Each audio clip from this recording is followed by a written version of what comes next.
Analysis Palamuru Rangareddy ప్రాజెక్టుపై అసెంబ్లీలో CM Revanth Reddy సుదీర్ఘంగా మాట్లాడారు.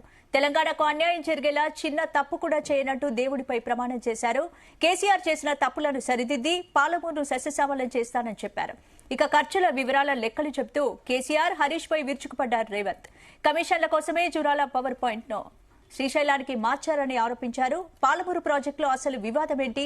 కేసీఆర్ 10 ఏళ్ల పాలనలో ఏం జరిగింది? గత 2 ఏళ్లుగా రేవంత్ సర్కార్ చేసిందేంటి? ఇదే అంశంపై ఇవాళ డిఎన్ఏలో మా ఎడిటర్ భరత్ తో డిస్కస్ చేద్దాం. భరత్, రేవంత్ ప్రెజెంటేషన్ ఎలా చూడొచ్చు? సీఎం రేవంత్. సో ఒకటి నా ఉద్దేశంలో ఏంటంటే బీఆర్ఎస్ చాలా గోల్డెన్ ఛాన్స్ మిస్ అయిందని నేను అంటాను. ఒకటి ఏంటంటే వాళ్ళ అసెంబ్లీ సమావేశాలు మొత్తం బాయ్కాట్ చేయడం చాలా తప్పు నిర్ణయం, బ్లండర్ మిస్టేక్ అని నేను చెప్తాను. ఎందుకంటే అసలు పాలమూరు మీద ఫస్ట్ ప్రెస్ మీట్ పెట్టింది ఎవరు? పాలమూరు రంగారెడ్డి ప్రాజెక్టులో తెలంగాణకు అన్యాయం జరుగుతుందని ప్రెస్ మీట్ పెట్టింది ఎవరు? కేసీఆర్. ఈ టాపిక్ రేవంత్ రెడ్డి తీసింది కాదు కదా, కేసీఆర్ తీశాడు. నేను బహిరంగ సభ పెడతా, తెలంగాణ ప్రభుత్వం రేవంత్ రెడ్డి ప్రభుత్వం పూర్తిగా నిర్లక్ష్యంగా వ్యవహరిస్తుంది, తెలంగాణకు అన్యాయం జరుగుతుందని అన్నారు. సో గేమ్ స్టార్ట్ చేసింది ఎవరు? కేసీఆర్. అవునా?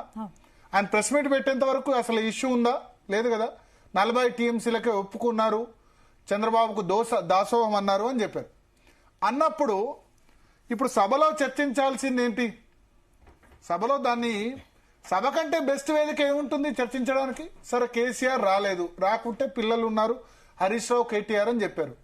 మరేరి వాళ్ళిద్దరు ఇవాళ? సో ఒకటి మంత్రి ఉత్తమ్ కుమార్ కూడా ప్రెజెంటేషన్ ఇచ్చారు. అదే ఉత్తమ్ కుమార్ రెడ్డి ప్రెజెంటేషన్ ఇచ్చారు. ప్రెజెంటేషన్ ఇచ్చినప్పుడు హరీష్ రావు వాళ్ళు కౌంటర్ చేసేవాళ్ళు కదా. కొంతైనా సీఎం మాట్లాడినప్పుడు కొంతైనా బీఆర్ఎస్ వెళ్లేది కదా. రేపు power point presentation Telangana Bhavan లో పెడతారట. చూడండి, ఇప్పుడు నిన్న టీవీ ఛానల్స్ వ్యూవర్షిప్ ఎట్లా ఉంది? నిన్న రేవంత్ రెడ్డి హరీష్ రావు ఇద్దరు తిట్టుకుంటే వ్యూవర్షిప్ ఎట్లా ఉంది? ఇవాళ ఎట్లా ఉంది ఛానల్స్ ది? ఇవాళ ఎవరు చూడలేదు assembly proceedings. But Revanth Reddy speech prime టైంలో ఇచ్చారు, ఇవాళ అందరూ చూశారు. సో రేపు హరీష్ రావు తెలంగాణ భవన్ లో పవర్ పాయింట్ ప్రెజెంటేషన్ ఇస్తే దాని వ్యూవర్షిప్ ఏముంటుంది? ఎంతమంది ప్రజల్లోకి వెళ్తుంది? అది అసెంబ్లీ వేదికగా మాట్లాడితే ఎక్కువ మందికి వెళ్తుంది కదా. ఇప్పుడు కేసీఆర్ ప్రెస్ మీట్ పెట్టారు, ఆయన మాట్లాడితే ఎవరైనా చూస్తారు. ఆయన ప్రెస్ మీట్ పెట్టారు, ఆదివారం సాయంత్రం అయినా చాలా మంది చూశారు, ప్రజల్లోకి వెళ్ళింది. ఏదో అన్యాయం జరుగుతోంది అన్న మాట వెళ్ళింది. బహిరంగ సభ లక్షలాది మంది ముందు పాలమూరు రంగారెడ్డి ప్రాజెక్టు దగ్గర పెడతాను అని చెప్పారు. పాలమూరు రంగారెడ్డి ప్రాజెక్టు గురించి పెడతా అన్నారు. ఓకే, కేసీఆర్ అక్కడ ఎక్కడ ఫామ్ హౌస్ నుంచి బంజారా హిల్స్ లో నందీనగర్ లో తన నివాసానికి చేరుకున్నారు. చాలా ఎక్స్పెక్టేషన్ పెంచారు. కేసీఆర్ అసెంబ్లీకి వస్తాడు, ఇక పొడుస్తాడు, ఏదో చేయబోతున్నాడు మొత్తం అన్నారు. ఆయన తీరా చూస్తే ఆయన అసెంబ్లీకి వచ్చేసి 29వ తేదీ 5 నిమిషాలు కూడా ఉండలేదు. జాతీయ గీతం పాడిన తర్వాత లేచి వెళ్ళిపోయారు. ఏమైందంటే అక్కడ ఏం మెసేజ్ వెళ్ళిందంటే, ఈయన ప్రతిపక్ష నేతగా 4 లక్షలు 5 లక్షలు నెలకు జీతం తీసుకుంటున్నాడు. ఒక్కసారి ఇప్పుడు 2 సంవత్సరాల్లో 2 సార్లు మాత్రం అసెంబ్లీకి వచ్చాడు. ఈ హాజరు పట్టీలో సంతకం అంటే కేవలం జీతం తీసుకోవడానికే, అంటే అనర్హత వేటు వేస్తారు కాబట్టి అందుకోసమే ఆయన అసెంబ్లీకి వస్తున్నాడు అన్న విధంగా అయిపోయింది. అసలు రాకున్నా బాగుండేది. ఫామ్ హౌస్ నుంచి కేసీఆర్ బయటకు రాకున్నా బాగుండేది. ఫామ్ హౌస్ నుంచి నందీనగర్ వచ్చి 2 రోజుల పాటు ఇక్కడ నందీనగర్ లో పాత ఇంట్లో కేసీఆర్ ఉండి మళ్ళా 2 రోజుల తర్వాత వెళ్ళిపోయినారు. అసలు రాకుంటే అయిపోయేది ఏంది? వచ్చే అవకాశం లేదు. ఎట్లా as usual assembly session KTR Harish Rao manage చేస్తారని అనుకునేవాళ్ళు. ఈ వచ్చి హైప్ పెంచి కేసీఆర్ ఏదో అసెంబ్లీలో పవర్ పాయింట్ ప్రెజెంటేషన్ ఇస్తాడు, అసెంబ్లీలో వస్తే ఏం చేస్తాడు, అది చేస్తాడు అన్నారు. ఏదో పొడుస్తాడు అనుకుంటే ఏం లేకుండా ఆయన జాతీయ జస్ట్ హాజరు పట్టీలో సంతకం పెట్టేసి వెళ్ళిపోయినాడు. ఓకే, అది అయిపోయింది. హరీష్ రావు లేకపోతే మిగతా బీఆర్ఎస్ నేతలు దాన్ని డిఫెండ్ చేస్తారనుకున్నారు. మొదటి రోజు జరిగిన చిన్న ఇన్సిడెంట్కే ఏదో మైక్ ఇవ్వలేదని చెప్పి మొత్తం సెషన్ బ్యాక్అవుట్ చేశారు. మైక్ ఇవ్వకపోతే ఆ గంట వాకౌట్ చేయి, లేదా మీకు ఇష్టం లేదు రేవంత్ రెడ్డి ఇవాళ మైక్ ఇవ్వడం అనుకుంటే మీ స్పీచ్ మీరు మాట్లాడొచ్చు కదా. ఫస్ట్ మీకు అవకాశం ఇస్తారు కదా. మహేశ్వర్ రెడ్డికి ఇచ్చారు, అక్బరుద్దీన్ ఓవైసీకి ఇచ్చారు. మీకు 1 గంట అవకాశం ఇస్తారు కదా. గంట అసెంబ్లీలో చెప్పొచ్చు కదా పాలమూరు రంగారెడ్డి గురించి. మొత్తం సెషన్నే బాయ్కాట్ చేయడం అంటే ఏంది? మొత్తం సెషన్నే బాయ్కాట్ చేయడం అంటే ఏంది? మీరు మాట్లాడే హక్కు కోల్పోయినట్టు కదా. సో ఇదివరకులాగా లేదు ఇప్పుడు పబ్లిక్. ఇంతకుముందు 3-4 సంవత్సరాలకు ఒకసారి బయటకు వచ్చినా నడిచేది ప్రతిపక్షం. అక్కడ అవతల బీజేపీ ఉంది. సోషల్ మీడియాలో క్వశ్చన్ చేయరా బీఆర్ఎస్ పార్టీని? Blunder mistake. నేను చెప్తాను, బీఆర్ఎస్ చేసింది, కేసీఆర్ చేసింది బ్లండర్ మిస్టేక్. అసెంబ్లీ సెషన్ మొత్తం బాయ్కాట్ చేసేస్తారా? నిన్న ఏదో ఒక నిమిషం మైక్ ఇవ్వలేదని సెషన్ మొత్తం బాయ్కాట్ చేస్తారా? ఇప్పుడు ఏమైంది, రేవంత్ వన్ సైడ్ బ్యాటింగ్ చేసేసి. ఇప్పుడు కేసీఆర్ 10 ఏళ్ల పాలనలో ఏం జరిగింది, 2 ఏళ్లలో రేవంత్ సర్కార్ ఏం చేసింది, మొత్తం పవర్ పాయింట్ ప్రెజెంటేషన్ ఇచ్చారు. Power point presentation Uttam Kumar Reddy ఇచ్చిన. ఇప్పుడు లాస్ట్ లో రేవంత్ రెడ్డి ప్రైమ్ టైమ్ లో, ఆయన కావాలని టైం చూసుకొని 7:30 రాత్రి 9:30 ప్రైమ్ టైమ్ లో ఆయన ఫుల్ బ్యాటింగ్ చేసేసారు. సో ఇక్కడ ఏంటంటే దాని కౌంటర్ ఇవ్వడానికి అవకాశం లేదు. రేపు పొద్దున తెలంగాణ భవన్ లో ప్రెస్ మీట్ పెడతారట. రేపు ఆదివారం పొద్దున 11 గంటలకు. సరే, ఎంతమంది మళ్ళీ చూస్తే మళ్ళీ బీఆర్ఎస్ అభిమానులే చూడాలి. వేరే వాళ్ళు మిగతా ప్రజలకు తెలవాలి కదా, బీఆర్ఎస్ కు ఓటేసిన వాళ్ళు లేకపోతే బీఆర్ఎస్ అభిమానులు చూడాలి. కానీ హరీష్ రావు లేకపోతే పార్టీ నుంచో ఇవాళ పాలమూరు రంగారెడ్డి గురించి మాట్లాడుంటే వేరే వాళ్ళు కొంతైనా వీళ్ళ వాయిస్ పోయేది కదా. వాళ్ళ వాయిస్ ను వాళ్లే కిల్ చేసుకున్నారు కదా. అసెంబ్లీకి మించిన బెస్ట్ వేదిక ఏముంది? పోనీ మీకు తక్కువ మంది ఎమ్మెల్యేలు అన్నట్టు కాదు, 29 మంది ఎమ్మెల్యేలు ఉన్నారు బలం. కాంగ్రెస్ ఎమ్మెల్యేలు ఒక 4-5 మాట్లాడారు. మీకు గంటన్నర సమయం అయితే మీకు ఇచ్చేవాళ్ళు కదా. మళ్ళా రేవంత్ రెడ్డి అడిగిన దాని మీద మీరు కౌంటర్ చేసేవాళ్ళు కదా, మీరు అడగడానికి మీకు అవకాశం ఇచ్చేవాళ్ళు కదా. సో ఇప్పుడు ఏమైందంటే పాలమూరు రంగారెడ్డి మీద విచారణ ఇస్తారని చెప్పి బీఆర్ఎస్ పారిపోయిందన్న మెసేజ్ వచ్చేసింది. సభ నుంచి బీఆర్ఎస్ పారిపోయిందన్న మెసేజ్ వచ్చేసింది. సో నేనేం చెప్తానంటే, బీఆర్ఎస్ చేస్తున్న బ్లండర్ మిస్టేక్స్ లో ఇదొకటి. ప్రజలు మిమ్మల్ని ఆటోమేటిక్ గా కాంగ్రెస్ మీద కోపం రాగానే మీకే ఓటేస్తారని అనుకోవడం కాదు. మీకు ఓటేసారా చేసుకోవాలి. జూబ్లీస్ లో ఏం జరిగింది? ఆల్టర్నేటివ్ మీరని కాదు, మీరు ఇంకా మారలేదు అనుకుంటే ప్రజలు బీఆర్ఎస్ కు ఓటేయరు. చంద్రబాబు నాయుడు రాజశేఖర రెడ్డి చేతిలో 10 సంవత్సరాలు ఓడిపోయినప్పుడు ఆయన ఏం చెప్పాడు? నేను మారానని 10 సార్లు ప్రకటించుకున్నాడు. సో గతంలో లాగా మేము మా పోకడల్లో మేము ఉంటామని బీఆర్ఎస్ అనుకుంటే అది వాళ్ళు అనుకుంటుంది. చాలా మంచి అవకాశం మిస్ అయినారు బీఆర్ఎస్. కేసీఆర్ అసెంబ్లీకి రాడు తెలుసు, రాలేదు. మిగతా వాళ్ళందరూ మొత్తం సెషన్ ఎందుకు బాయ్కాట్ చేశారు? ఇవాళ ఏం జరిగిందని నిన్న అసెంబ్లీలో బాయ్కాట్ చేశారు. శాసన మండలిలోనేమో ఇవాళ ఉన్నారు. శాసన మండలిలో ఇవాళ మొత్తం చేసి యూరియా గురించి బాయ్కాట్ అట, మొత్తం సెషన్ బాయ్కాట్ అట.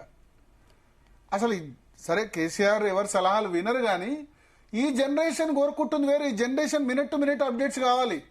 నేను 4 సంవత్సరాల తర్వాత 3 సంవత్సరాల తర్వాత రంగంలోకి దిగుతా, ఉద్యమం చేస్తా అంటే కుదరదు. ఆ లోపు అన్ని ఎలక్షన్స్ అవుతాయి. రేపు ఎంపీటీసీ జెడ్పీటీసీ అవుతాయి, మున్సిపల్ కార్పొరేషన్ అయితే వాటన్నిటిలో బీఆర్ఎస్ ఏముంది, ఓకే వీళ్ళు ఫీల్డ్లో లేరు, ఓన్లీ సోషల్ మీడియాలో ఉన్నారని అనుకుంటారు. So biggest blunder mistake BRS party చేసింది బహిష్కరణ అని చెప్తాను. ఇది నచ్చకపోవచ్చు, బీఆర్ఎస్ పార్టీ వాళ్ళకి వాళ్ళ అమ్మాలకి నచ్చకపోవచ్చు. అసెంబ్లీ మొత్తం బాయ్కాట్ చేసే బదులు మీరు 1 గంట ఇవాళ హరీష్ రావు ఉంటే కనీసం హరీష్ రావు ఏం మాట్లాడాడో ఉండేది. రేపు Harish Rao power point presentation వేస్తారు, ఛానల్స్ వేస్తారు. కానీ ఇవాళ ముఖ్యమంత్రి చెప్పాల్సింది వెళ్ళింది కదా. కేసీఆర్ ప్రెస్ మీట్ పెట్టినప్పుడు రాత్రి 9:30కు వెంటనే రేవంత్ రెడ్డి ఎందుకు చిట్ చాట్ చేశాడు? కేసీఆర్ తో పాటు నా వాయిస్ కూడా వెళ్ళాలనే కదా, నా వాయిస్ కూడా వెళ్ళాలి, కేసీఆర్ ఒక్కడిదే రేపు ఫ్రంట్ పేజ్ రాకూడదు అని అనుకున్నాడు కదా మీడియాలో కవరేజ్. మరి మీరెందుకు అనుకోరు? ఇవాళ మొత్తం రేవంత్ రెడ్డిది వెళ్ళింది, మరి బీఆర్ఎస్ ఏం వెళ్ళింది? మీ 29. రెండవది, మీకు అసెంబ్లీ మీద చిత్తశుద్ధి లేకుంటే బీఆర్ఎస్ కు అసెంబ్లీ సెషన్ మొత్తం బాయ్కాట్ చేయడం. సో బాయ్కాట్ చేయకుండా సభలో చర్చించాల్సిన కేసీఆర్ రాకుంటే రాకపోయింది. హరీష్ రావు మంచి స్పీకర్ కదా, కేటీఆర్ మంచి స్పీకర్ కదా, వాళ్ళిద్దరు మాట్లాడితే వేరే విధంగా ఉంటుండే కదా. Golden opportunity BRS last out. One side batting చేశారు రేవంత్ రెడ్డి. లాస్ట్ లో ఏం చెప్పారు రేవంత్ రెడ్డి? ఒట్టు పెట్టి చెప్తున్నా, బతికున్నంత వరకు తెలంగాణ కోసం నేను ఫైట్ చేస్తా, నా తెలంగాణ గురించి హక్కుల్ని నేను కాలరాయనని చెప్పారు. అంటే ప్రజల్లో ఏంటంటే ఒకటి వీళ్ళొక పర్సెప్షన్ బిల్డప్ చేస్తున్నారు బీఆర్ఎస్. ఏంటంటే కేసీఆర్ చంద్రబాబు రేవంత్ రెడ్డి ఒకటి, ఆయన చంద్రబాబు కోసం నీళ్లు తాకట్టు పెడుతున్నారు అని చెప్పి. నేను దాంతో ఏకీభవించను. రేవంత్ రెడ్డి తన సొంత జిల్లా పాలమూరుకు ఏదో ఒకటి చేసి చరిత్రలో నిలిచిపోవాలనుకుంటారు. ప్రాజెక్టులు, కమిషన్లు, డబ్బులు ఇవన్నీ అన్ని పార్టీలు చేసేవే. బీఆర్ఎస్ చేసేదే, కాంగ్రెస్ చేసేదే. ఏదో కాంగ్రెస్ రేవంత్ రెడ్డి దాని ఏమంటారు శుద్ధపూస అని నేను అనను. ఈ కమిషన్లు, కాంట్రాక్టులు, డబ్బులు రాజకీయాల్లో రేపు ఎన్నికలు గెలవాలంటే ఖచ్చితంగా కావాలి. కొడంగల్, నారాయణపేట, ఈ స్కీములు ఇవన్నీ కానీ అల్టిమేట్ గా ఏంటంటే తన ప్రజలకి, తన సొంత జిల్లా ప్రజలకి ఏదో ఒకటి చేశానని చూపించుకుంటారు. అంతే తప్ప నీళ్ళని తీసుకుపోయి మొత్తం చంద్రబాబుకు తాకట్టు పెడతారు రేవంత్ రెడ్డి అంటే నేను ఒప్పుకోను. సో ఇవాళ ఆయన ఏం చెప్పారు, నేను ఆన ఒట్టు పెడుతున్నా, నేను డెఫినెట్ గా ప్రయోజనాలని తాకట్టు పెట్టను, రాయలసీమ ఎత్తిపోతల పథకం పూర్తిగా ఆపేయడం నా వల్లే, ఇవన్నీ చెప్పడానికి అవకాశం దొరికింది. చచ్చినా ఏమాట అన్నారు, చచ్చినా తెలంగాణ కోసం చస్తా, బ్రతికినా తెలంగాణ కోసం బ్రతుకుతా, ప్రాణం ఉన్నంత వరకు తెలంగాణ ప్రజల ప్రయోజనాల కోసం పనిచేస్తా, తెలంగాణ ప్రజలకు మేలు చేయాలన్నదే నా ఆలోచన, దేవుడి మీద ఆన, నేనున్నంత కాలం తెలంగాణ ప్రజల హక్కులకు మంగగలనివా అన్నారు. సో ఇప్పుడు ఏముంది అంటే అంతకుముందు ఇమేజ్ ఏముండే, సరే రేవంత్ రెడ్డి తెలంగాణకు వ్యతిరేకం, సమైక్యవాది, రైఫిల్ రెడ్డి, ఇట్లా బుడ్డర్ ఖాను, ఇవన్నీ మాటలు బీఆర్ఎస్ వాళ్ళు అన్నారు. బట్ అల్టిమేట్ గా ఆయన ఎక్కడైతే ఆయన వీక్ పాయింట్ ఉందో ఆ వీక్ పాయింట్ నుంచి ఆయన కొట్టుకొచ్చారు. అందశ్రీ, తెలంగాణ జాతీయ గీతం, తెలంగాణ జయ జయ హే తెలంగాణ పాటని రాష్ట్ర గీతంగా ప్రకటించడం, ఉద్యమకారులకు మేము ఏదో చేస్తున్నామని చెప్పుకునే ప్రయత్నం చేయడం, వీక్ వికెట్ నుంచి దాన్ని తన వీక్నెస్ ఏంది, ఈయన తెలంగాణవాది కాదు, సమైక్యవాది, లేకపోతే సమైక్య రాష్ట్రం, చంద్రబాబు పంచన చేరారు, ఇవన్నీ విమర్శల నుంచి. రాష్ట్రానికి అత్యంత కీలకమైన నీటి అంశంపై బీఆర్ఎస్ అసెంబ్లీలో గట్టిగా నిలదీయాల్సిన టైంలో వెనక్కడిగేసిందని చెప్పొచ్చు. ఎస్, అందుకని నేను చెప్తున్నా బీఆర్ఎస్ వెనక్కడుగు వేయడం అన్నది బ్లండర్ మిస్టేక్. కేసీఆర్ గొప్ప రాజనీతిజ్ఞుడు కాదనిలేము, కానీ అన్ని సందర్భాల్లో ఆయనే కరెక్ట్ కాదు. ఆయనే కరెక్ట్ అయి ఉంటే మొన్న ఎలక్షన్ ఓడిపోయే వాళ్ళు కాదు కదా. మొన్న ఎమ్మెల్యేలకు 35 టికెట్లు మార్చమంటే హరీష్ రావు, కేటీఆర్ చెప్తే విన్నాడా కేసీఆర్? మార్చుంటే ఇవాళ ఈ కాంగ్రెస్ ప్రభుత్వం వచ్చేదా? తర్వాత నువ్వు ఓడిపోతున్నావు అంటే నమ్మాడా? బీఆర్ఎస్ పార్టీ పెట్టాడు, కానీ ఓడిపోతున్నావని ఆయనకు 10 రోజుల ముందో 15 రోజుల ముందో తెలిసింది. ఇప్పుడు చేసింది కూడా తప్పే. సెషన్ మొత్తం బహిష్కరించడం ఎందుకు? సెషన్ మొత్తం బహిష్కరించడం వల్ల ఇక్కడ వన్ సైడ్ బ్యాటింగ్ వల్ల ఏం జరిగింది ఇవాళ రాత్రి అందరు చూడలేదా? అదే బీఆర్ఎస్ టీం ఉంటే కేటీఆర్ కౌంటర్ చేస్తుంటే వేరే విధంగా ఉండేది కదా. రేవంత్ రెడ్డిని బాగా మాట్లాడతాడు కదా కేటీఆర్, బాగా మాట్లాడతాడు కదా హరీష్ రావు. వాళ్ళు ఉన్నప్పుడు సభలో వాళ్ళ సైడ్ వెర్షన్ కూడా వెళ్ళింది కదా. ఇప్పుడు వన్ సైడ్ వెర్షన్ వెళ్ళింది. రేపు పవర్ పాయింట్ ప్రజెంటేషన్ పెడతారట, ఇస్తారు. ఏదో ఛానల్స్ ఏదో వాళ్ళేదో మాట్లాడితే వీళ్ళేదో ఇస్తారు. ఇవాళ మధ్యాహ్నం ఉత్తమ్ కుమార్ రెడ్డి కూడా పవర్ పాయింట్ ప్రజెంటేషన్ ఇచ్చాడు. దానికి ఎక్కువందా రాత్రి మాట్లాడిన రేవంత్ రెడ్డి దానికి వ్యూవర్షిప్ ఎక్కువందా? అంటే అసెంబ్లీలో స్టార్ట్ చేసింది చర్చ మీరు, ముగించింది రేవంత్ రెడ్డి. అవకాశం ఇచ్చింది ఎవరు? స్టార్ట్ చేసింది రేవంత్ రెడ్డి, ముగించిందేమో స్టార్ట్ చేసింది కేసీఆర్, ముగించిందేమో రేవంత్ రెడ్డి. అవకాశం అసెంబ్లీలో ప్రశ్నలు అడగకుండా బయట విమర్శలు చేయడం కరెక్ట్ కాదు. అసెంబ్లీలో నిలదీయాల్సిన టైంలో నిలదీస్తే బాగుంటది. సో ఇంకో 2-3 మాటలు అన్నారు. చిన్నోడినైనా దేవుడి దయతో నాకు గొప్ప అవకాశం వచ్చింది, చిన్న తప్పు కూడా చేయను, తోలు తీస్తా అన్నోడి 4 కోసేస్తా అన్నారు. అంటే కేసీఆర్ చంద్రబాబు వస్తాడు, జగన్ వస్తాడు చూస్తా, జూరాల నుంచి 80 టీఎంసీలు ఎత్తుకపోతా, ఇవన్నీ మాటలు అన్నారు. సరే నిజంగా చేసి చూపిస్తే మంచిదే. సో ఒకటి ఇక్కడ వన్ సైడ్ అయిపోయింది చాలా. నేను మళ్ళీ చెప్తున్నా, బీఆర్ఎస్ బ్లండర్ మిస్టేక్. ఏదైతే సభకి ఇవాళ రాకపోవడం అన్నది బ్లండర్ మిస్టేక్. ఈ మాట చెప్తే బీఆర్ఎస్ వాళ్ళకి నచ్చకపోవచ్చు, ఎందుకంటే సైకో ఫ్యాన్సీ అన్నది ఉంటే గనక ఏ రాజకీయ పార్టీ బాగుపడదు. తప్పును తప్పులాగా యాక్సెప్ట్ చేయాలి. యాక్సెప్ట్ చేయకపోతే తెలుసు. గొప్ప రాజనీతిజ్ఞుడు కేసీఆర్ కావచ్చు, కానీ ఆయన ఫీడ్బ్యాక్ బీఆర్ఎస్ పాలనలో చేసిన ప్రాజెక్టులపై సందేహాల వల్ల ఈ అంశాన్ని ఏమైనా దూరం పెట్టారనుకోవచ్చు. డెఫినెట్ గా అంటే వాళ్ళు అసెంబ్లీలో సిట్ వేస్తారు పాలమూరు రంగారెడ్డి మీద అని చెప్పారు, లీక్ ఇచ్చారు. ఆ సిట్ వేయలేదు ఇప్పుడు దీని తర్వాత. మరి ఎందుకు భయపడ్డారో, ఇప్పుడు భయపడ్డట్టే అయిపోయింది, పారిపోయినట్టే అయిపోయింది. రేవంత్ రెడ్డిని జడ్చుకొని పారిపోయినారు. మాకు మైక్ ఇవ్వరు. మైక్ ఇవ్వకపోతే వాళ్ళే తప్పవద్దు కదా, స్పీకర్ది తప్పవద్దు కదా. మీరు ఎదుటివాడిని తప్పులో నెట్టాలి, కానీ వాళ్ళు మైక్ ఇవ్వరని చెప్పి మీరు అసలే బుల్డోజ్ చేసేస్తారు అనుకోని మీ అవకాశం అయితే మీకు వస్తుండే కదా, 1 గంట సేపు మాట్లాడే అవకాశం వస్తుండే కదా. మాట్లాడదాం. మనతో పాటు శరత్ గారు ఉన్నారు, అదేవిధంగా నయనాల గోవర్ధన్ గారు ఉన్నారు. శరత్ గారు, సో చూశారు కదా రేవంత్ రెడ్డి స్పీచ్? సార్ మొదటి నుంచి చూశాను సార్. చాలా భావోద్వేగంతో, చాలా పాత గత చరిత్రనంతా తవ్వి ఒకప్పుడు తీసుకున్న నిర్ణయాలు, కేసీఆర్ తర్వాత హరీష్ రావుల పాత్ర, సాగునీటి రంగాల విషయంలో, ముఖ్యంగా పాలమూరు రంగారెడ్డి ప్రాజెక్టు విషయంలో, మిగతా విషయాల్లో అన్ని చాలా చక్కగా, అంటే కొన్ని విషయాలు నాకు తెలుసు, అంటే because I was the special government Peter at that relevant point of time. ఈ పాలమూరు రంగారెడ్డి ప్రాజెక్టుని ఒక సాగునీటి ప్రాజెక్టుగా కాకుండా తాగునీటి కోసమే వాడుతున్నామని ఒక ఏదో టాక్టికల్ గా చేస్తున్నాం మేము అది ఇది అని అప్పుడు ఆ మధ్య ప్రొజెక్షన్ ఇచ్చినారు. అయితే ఒక్కటి మాత్రం ఉంది, ఈ రోజు ఏదైతే బీఆర్ఎస్ రాష్ట్ర శాసనసభకు అటెండ్ కాకపోవడం అనేది ఒక చారిత్రాత్మకమైన తప్పు.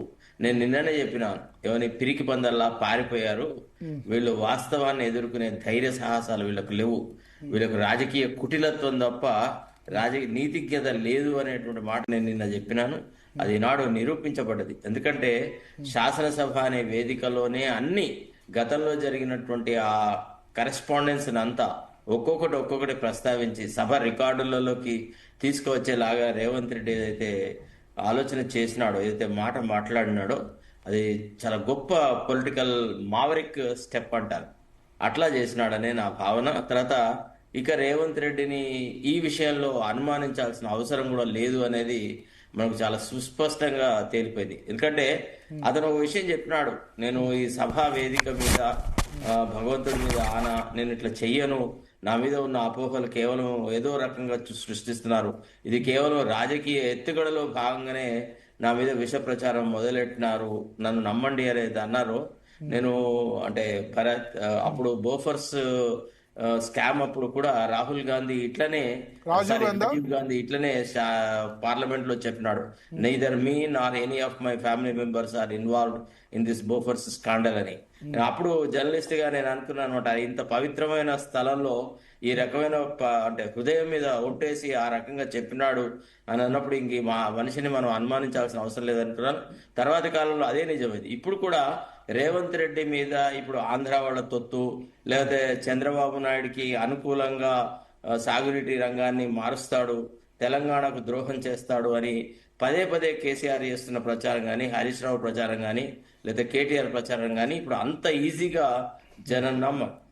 ఎందుకంటే ఎక్కడైతే తన స్పష్టత, తన నిజాయితీని ప్రకటించుకోవాలో, తన వాస్తవాన్ని చెప్పాలో ఆ గొప్ప వేదికను వీళ్ళు కోల్పోయినారు. అంటే మనకి మహాభారతంలో తిక్కన రాసిన ఉత్తర గోగ్రహణంలో ఒక గొప్ప పద్యం రాసినాడు, పిల్లలను అడ్డగించుడు అనుకుంటే సంగరమన్న భైరవి వల్లభు గెలుచు వచ్చు కిరీటి అతడని.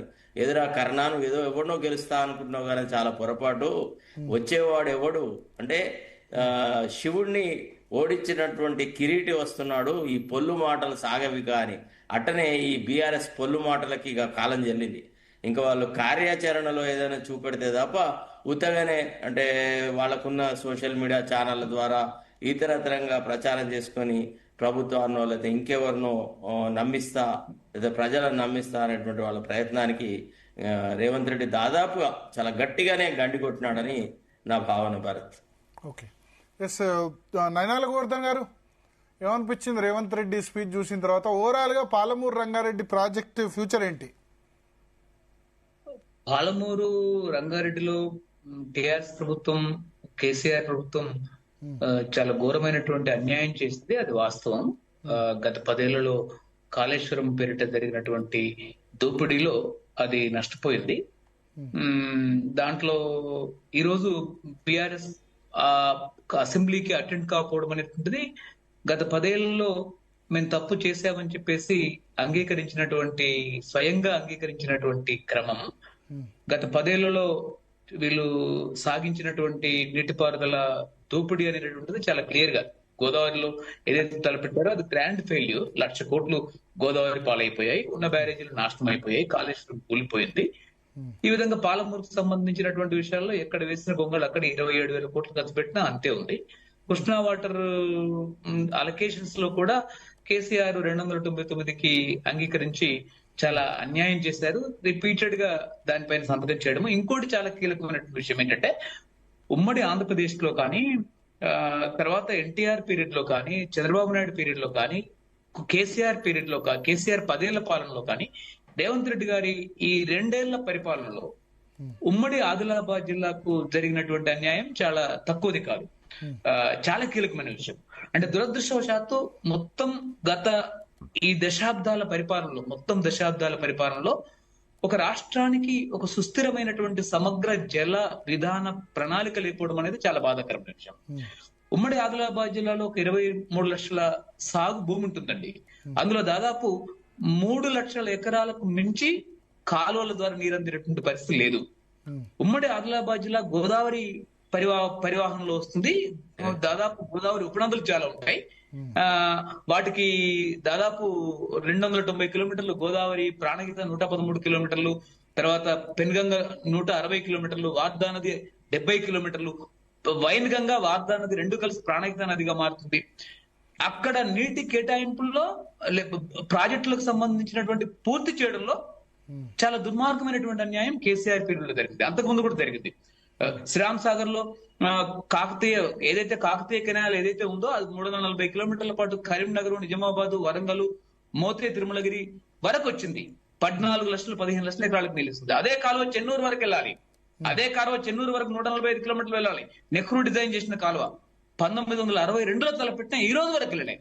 అది నెహ్రూ గవర్నమెంట్, కాంగ్రెస్ గవర్నమెంట్ లో వెళ్ళి, ఎన్టీ రామారావు గవర్నమెంట్ లో వెళ్ళి, ఎన్టీ రామారావు దాని పేరిట మందాకిని అని శంకుస్థాపన చేశాడు. అది కూడా పూర్తి కాలేదు.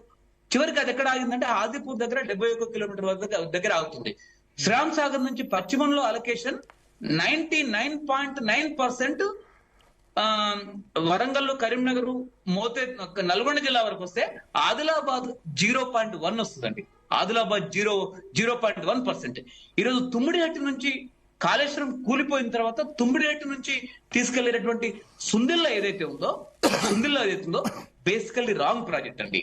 సుందిల్లా అంటే మనం లెటర్స్ రిస్ట్రిక్ట్ ఇవాళ టాపిక్, ఎందుకంటే సమయం కూడా తక్కువ ఉంది, ఆల్రెడీ 10 అవుతుంది. పాలమూరు రంగారెడ్డి, సరే మొత్తం అంటే మన కాళేశ్వరం గురించి కాకుండా speak to Palamuru Rangareddy plus ఇది ఇవాళ సీఎం మాట్లాడిన దాని గురించి కన్ఫైన్ అవుదాం, ఎందుకంటే టైం తక్కువ ఉంది. ఒక 10-15 నిమిషాల్లో క్లోజ్ చేయాలి. ఆల్రెడీ ఇక సీఎం చాలాసేపు మాట్లాడారు. మన 8:30కి 8 తీసుకుందాం అనుకున్నాం కానీ 10 అయింది. బట్ ఆల్రెడీ మీరు చాలాసేపు వెయిట్ చేస్తున్నారు కాబట్టి letters restrict to Palamuru Rangareddy. Kaleshwaram తర్వాత మాట్లాడదాం. ఎస్ చెప్పండి గోవర్ధన్ గారు. పాలమూరు రంగారెడ్డి కానీ ఇవాళ సీఎం స్పీచ్ కానీ విన్న తర్వాత ఏమనిపించింది? పాలమూరు రంగారెడ్డికి సంబంధించినటువంటి విషయాల్లో మొత్తం తెలంగాణ, ఉమ్మడి ఆంధ్రప్రదేశ్ లో కానీ లేదా భారతదేశంలో కానీ ఉమ్మడి పాలమూరు జిల్లా, దాంతో పాటు ఉమ్మడి ఆదిలాబాద్ జిల్లా దుర్మార్గంగా అత్యంత అన్యాయంగా అసమానంగా నష్టపోయింది. ఈ 2 జిల్లాలు కూడా మొత్తం భారతదేశంలో ప్రణాళిక సంఘం ప్రకారం మొట్టమొదటి అత్యంత వెనుకబడ్డ జిల్లాలండి. ఈ వెనుకబడ్డ జిల్లాలకి నీటిపారుదల సౌకర్యం కల్పించడంలో చాలా అన్యాయం జరిగింది. కొత్త తెలంగాణ రాష్ట్రం సాధించుకున్న తర్వాత 12,50,000 ఎకరాలకు నీళ్లు ఇస్తా అని చెప్పి ప్రారంభించినటువంటి 35,000 కోట్లతో ప్రారంభించినటువంటి పాలమూరు రంగారెడ్డిలో అది చివరికి గోదావరి బేసిన్ లో పెట్టినటువంటి కాళేశ్వరం, తుమ్మిడిహట్టి నుంచి రీడిజైనింగ్, రీఇంజనీరింగ్ చేసి కాళేశ్వరంలో 1,00,000 కోట్లు పెడితే దీనిలో దాదాపు పడుకోబెట్టారు. అన్నెసెసరీగా 3వ టీఎంసీ అక్కడ పెట్టేసి ఇక్కడ కనీసం జూరాల నుంచి నీటి వాటాను తగ్గించేసి అది కేవలం లిఫ్టులు పెంచడం కొరకు శ్రీశైలానికి మార్చారు. ఇది మేము దాదాపు మొదటి నుంచి చెప్తూ వస్తున్నటువంటి విషయం. కేవలం కేసీఆర్ పరిపాలనా కాలం అంతా ఈరోజు అసెంబ్లీలో గైర్హాజరు, మీరు మీ ఇంట్రొడక్షన్ లో చెప్పారు అసెంబ్లీలో గైర్హాజరు కావడం అనేది ఒక బ్లండర్ మిస్టేక్ అని. అంటే దీని అంతటికీ కారణం ఏంటి అంటే మొత్తం గోదావరి బేసిన్ లో కానీ కృష్ణా బేసిన్ లో కానీ గత 10 ఏళ్ల కేసీఆర్ పరిపాలనలో మొత్తం నీటిపారుదల పథకాలన్నీ కూడా ఎత్తిపోతల పథకాల పేరిట భారీ దోపిడీ పథకాలు పెట్టి పంపింగ్ స్టేషన్లు పెంచి పైప్ లైన్లు పెంచి దోచుకున్నటువంటి క్రమం మనకు క్లియర్ కనిపిస్తుంది. అది కాళేశ్వరంలో జరిగింది. అదే ఫస్ట్ టీఎంసీ, సెకండ్ టీఎంసీ నుంచి అసలు నీళ్లే ఎత్తిపోయకుండా 3వ టీఎంసీ 28,000 కోట్ల రూపాయలు పెట్టి మెగా కృష్ణారెడ్డి లాంటి వాళ్ళ కంపెనీలకు అప్పగించేసి అడ్డగోలుగా దోచుకున్నటువంటి క్రమం మనకు కనిపిస్తుంది. పినాకిని చంద్రఘోష్ దోషిగా నిర్ధారించింది. అయితే రెండవది చాలా కీలకమైనటువంటి విషయం, ఇక్కడ జూరాల నుంచి శ్రీశైలానికి మార్చిన తర్వాత మొత్తం 22 పంపు సెట్లని 37 పంపు సెట్లు చేశాడు. అంటే దాదాపు ఎన్ని పెంచారండి? 8, 7, 15 పంపు సెట్లు పెంచాడు అదనంగా. అంటే 15 పంపు సెట్లలో ప్రధాన దోపిడీ రాధాకృష్ణ గారు ప్రధాన దోపిడీ. దీంట్లో మొత్తం ఎత్తిపోతల క్రమంలో ఎత్తిపోతల పంపుల్లోనే అత్యంత దోపిడీ ఉంది. వీళ్ళ ఎన్నికలకు అవసరమైనటువంటి భారీ డబ్బును దీనిలోనే దోచుకోవడానికి ప్రధానమైనటువంటి భూమిక ఉంది. అందుకనే 22 నుంచి జూరాల నుంచి శ్రీశైలం బొమ్మనే 37గా మారిపోయినాయి. కాబట్టి ఇక్కడ ఏంటంటే అవకాశం వస్తే డబ్బు కన్సల్టెన్సీస్ ద్వారా కాంగ్రెస్ వచ్చిన తర్వాత ఎట్లా ఉంది? కాంగ్రెస్ వచ్చిన తర్వాత మీరేమనుకుంటారు ఈ 2 years లో? ఇక్కడ ఇంకోటి చాలా కీలకమైన విషయం. గత ఉమ్మడి ఆంధ్రప్రదేశ్ లో ఉండే ప్రభుత్వాలు, కేసీఆర్ ప్రభుత్వము, ఈ రోజు ఉన్నటువంటి రేవంత్ రెడ్డి ప్రభుత్వం, ఉత్తమ్ కుమార్ కూడా ఆలోచించాలి. దక్షిణ తెలంగాణలో కేవలం ఎత్తిపోతలు మాత్రమే పరిష్కారం కాదు. ఈ రోజు గొట్టిగారిపల్లి అనేటటువంటి చోట చివరికి తార్ ఎడారి రాజస్థాన్ లో 21,000 గ్రామాల్లో అసలు భారీ నీటిపారుదల ప్రాజెక్ట్ లేకుండానే చాలా చిన్న నీటి వనరులతో చేయొచ్చు. గొట్టిగారిపల్లి ఎకరాకి 4,000 రూపాయలతో four water concept, rain water, surface water ని భూగర్భంలో 3-4 నెలలు భూ ఉపరితలంలో నిల్వ చేస్తే భూగర్భ నీరుగా మారుతుంది, చివరికి మట్టి తేమగా మారుతుంది. ఈ రోజు ఎత్తిపోతల పేరిట అంటే వాస్తవంగా ఇప్పుడు ఈ రోజు ఈ ఎత్తిపోతల పథకాలు చివరికి అంతిమంగా ఏదో ఒక రోజు ఒకనొక సందర్భంలో ఒక పీక్ పాయింట్ వస్తుంది. ఎక్కడ పీక్ పాయింట్ వస్తుంది? మీరు చూస్తే కాళేశ్వరం నుంచి నీళ్లు ఒక సెప్టెంబర్ దాదాపు కేసీఆర్ ప్రభుత్వం వచ్చిన తర్వాత 2020లో అనుకుంటే, నేను అప్పుడు ఒక వ్యాసం కూడా రాశాను. ఆ దాంట్లో ఒక 5-6 రోజుల పాటు ఎత్తిపోతలు భారీగా అన్ని పంపు సెట్లు కాళేశ్వరం నుంచి మొదలుకొని మల్లన్న సాగర్ చివరి వరకు కూడా ఎత్తిపోస్తే సుమారు 700 మెగావాట్ల బిల్లు వచ్చిందండి. దాదాపు చాలా భారీ ఎత్తున. అంటే ఆ రోజు ఎంత అంటే ఆ విద్యుత్ బిల్లుల్ని కేసీఆర్ వణికిపోయి మీరు వెంటనే ఆపేసేయండి అని చెప్పేసి కేసీఆర్ ఆంతరంగికంగా ఆదేశం ఇచ్చాడు. కాబట్టి ఏంటంటే అసలు ప్రకృతే మొత్తం నీళ్లంతా కూడా పైకి ఎండలో ఎవాపరేట్ ఆవిరైపోయి పైకెళ్ళి 4 నెలల పాటు ప్రతి ఎండిపోయినటువంటి కరువుగా మారినటువంటి భూమిపైన 4 నెలలు సహజ సిద్ధమైనటువంటి ఎత్తిపోతలుగా మారి పైసా ఖర్చు లేకుండా, ఎలాంటి పంపు సెట్లు లేకుండా, మెగా కృష్ణారెడ్డి లాంటి వాళ్ళు లేకుండా, పెద్ద కాంట్రాక్టర్లు లేకుండా పైన ఎత్తిపోస్తుంటే ఆ నీళ్ళని చౌకగా ఎందుకు సిమెంట్ లేకుండా, కాంక్రీట్ లేకుండా, స్టీల్ లేకుండా, ఇసుక లేకుండా ఎందుకు మేము తీసుకురావడం లేదు? ఇది చాలా కీలకమైన విషయం. ఇది ఈరోజు రాజస్థాన్ గవర్నమెంట్ లో వసుంధర రాజే అమలు చేసింది. తారెడారులో 30 సెంటీమీటర్లు 300 మిల్లీమీటర్ల వర్షపాతం ఉంది. ఇలా ఉత్తమ్ కుమార్ రెడ్డి గాని రేవంత్ రెడ్డి గారు గాని దాన్ని అమలు చేయాల్సిన అవసరం ఉంది. దక్షిణ తెలంగాణకి అది అత్యంత అనువైంది. చివరికి నల్లమల సాగర్ నుంచి పోలవరం నుంచి, అది పోలవరం కూడా కాళేశ్వరం లాంటి విఫల ప్రాజెక్టే, కింద దాదాపు 100 మీటర్ల లోతు వరకు కూడా శాండ్ బెడ్డే. కాళేశ్వరం కంటే చాలా హీనమైన బెడ్. అక్కడ అసలు ప్రాజెక్టు కట్టడం కూడా సాధ్యం కాదు. నల్లమల సాగర్ కూడా చాలా ఫెయిల్డ్ ప్రాజెక్టు. అక్కడ మనకి 400 మిల్లీమీటర్ల వర్షపాతం ఉంది, 40 సెంటీమీటర్ల వర్షపాతం ఉంది. ఆంధ్రప్రదేశ్ లో కూడా దాన్ని వ్యతిరేకిస్తున్నారు. కాబట్టి ఉమ్మడి ఆంధ్రప్రదేశ్ లో కానీ తెలంగాణలో కానీ ఇప్పుడు ప్రస్తుత 2 రాష్ట్రాల్లో కానీ ఈ ఎత్తిపోతల పథకాల పేరిట రాష్ట్ర ఖజానాని కొల్లగొట్టి అప్పుల ఊబిగా మార్చి ఈ రోజు ఒక భయంకరమైనటువంటి 2 రాష్ట్రాలను కూడా అప్పుల రాష్ట్రంగా మారుస్తున్నారు. దీన్ని మార్చుకొని ఈ 4 వాటర్ కాన్సెప్ట్ ఏదైతుందో, ఈ 4 వాటర్ కాన్సెప్ట్ లో చతుర్భుజ జల ప్రక్రియలో స్టీల్ ఉండదు, సిమెంట్ ఉండదు, ఇసుక ఉండదు, కాంక్రీట్ ఉండదు. ఇక్కడ కాంట్రాక్టర్ కూడా ఉత్పన్నం కాదు. రెండోది చాలా కీలకమైన విషయం, ఇక నుంచి దీని తర్వాత వీళ్ళు మీరు టోటల్ గా భారీ నీటిపారుదల ప్రాజెక్టులే వ్యతిరేకిస్తున్నారు. కాళేశ్వరం అయినా, పాలమూరు రంగారెడ్డి, ఇంత ఖర్చుతో అవసరం లేదంటారు. అర్థమైంది. కాదు భారీ నీటిపారుదల గ్రావిటీ ప్రాజెక్టులకు నేను వ్యతిరేకం కాదు. కానీ అన్వైపుల్ ఆర్థికంగా క్లైమేట్ అంటే పర్యావరణానికి వ్యతిరేకంగా బహుళ ఎత్తిపోతలు అనేది పర్యావరణానికి వ్యతిరేకం అండి. కోల్ పవర్ ద్వారా ఎత్తిపోతలు అనేది భవిష్యత్తులో కుదరవు. ఇండోనేషియా, థాయిలాండ్, ఇండియా, శ్రీలంక, చాలా పాకిస్తాన్ లాంటి దేశాలు మొన్న లిఫ్ట్ ఇరిగేషన్ అంటేనే ప్రకృతి వ్యతిరేకం లేండి. 2-3 దశల ఎత్తిపోతల తర్వాత అంటే ఎందుకు తెలంగాణకు వేరే మార్గం లేదు కదా. తెలంగాణ దక్కన్ పీఠభూమిలో కాదు అది తప్పు. అది తప్పు. అది కేసీఆర్ పరిపాలనలో తెలంగాణ ఉద్యమంలో ఇంజనీర్లు కొద్దిమంది మెగా కృష్ణారెడ్డి లాంటి ప్రయోజకుల్ని చేయాలనేటువంటి ఇంజనీర్లు, పెట్టుబడిదారులకు వత్తాసు పలికే ఇంజనీర్లు గత్యంతరం లేదు అని ప్రకటించారు. ఈరోజు ఉమ్మడి ఆదిలాబాద్ జిల్లాలో ప్రతి ప్రాజెక్టు ప్రతి అడుగుకు నీరు అందించడానికి ఎత్తిపోతలు అవసరం లేదండి. ఉమ్మడి ఆదిలాబాద్ జిల్లాలో, గోదావరి జిల్లాలో మనం వాడుకోలేకపోతున్నాం, ఉన్న నీళ్ళన్నీ కిందికి పోతున్నాయి. గోదావరి జిల్లాను వాడుకోవడానికి ఇచ్చంపల్లి మాత్రమే అత్యంత అనువైంది కృష్ణాకు తీసుకురావడానికి. ఉమ్మడి ఆదిలాబాద్ జిల్లాలో మాత్రమే గోదావరి జిల్లాలని పూర్తి గ్రావిటీ పద్ధతిలో ఉపయోగించుకోవచ్చు. ఉమ్మడి ఆదిలాబాద్ జిల్లాలో గోదావరి జిల్లాలో ఉపయోగించుకోవడానికి గత 70 ఏళ్లలో ఏ ప్రభుత్వము చిత్తశుద్ధితో పనిచేయలే, ఇంక్లూడింగ్ రేవంత్ రెడ్డి ప్రభుత్వం కూడా. మేము సవాల్ చేస్తున్నాం. ఓకే, సంగప్ప గారు జాయిన్ అయ్యారు భారతీయ జనతా పార్టీ నుంచి. సంగప్ప గారు, సో ఏంటి చూసారా రేవంత్ రెడ్డి స్పీచ్ ఇవాళ? రేవంత్ రెడ్డి స్పీచ్ గానీ ఇవాళ ఒక వైరల్ అవుతుంది. ఉత్తమ్ కుమార్ రెడ్డి మాట్లాడుతుంటే బీజేపీ ఎమ్మెల్యేలు నిద్రపోతున్నది విజువల్ మధ్యాహ్నం నుంచి వైరల్ అవుతుంది. వాళ్ళు ఏదో ఒక సెకండ్ పీపీటీ ఇస్తే అంటే బీజేపీ నేతలు సరే సభకు అటెండ్ అయ్యారు కానీ ఇంత నాన్ సీరియసా అని అంటున్నారు. ఒక్కళ్ళు కాదు, ముగ్గురు ఎమ్మెల్యేలు నిద్రపోతున్నారు.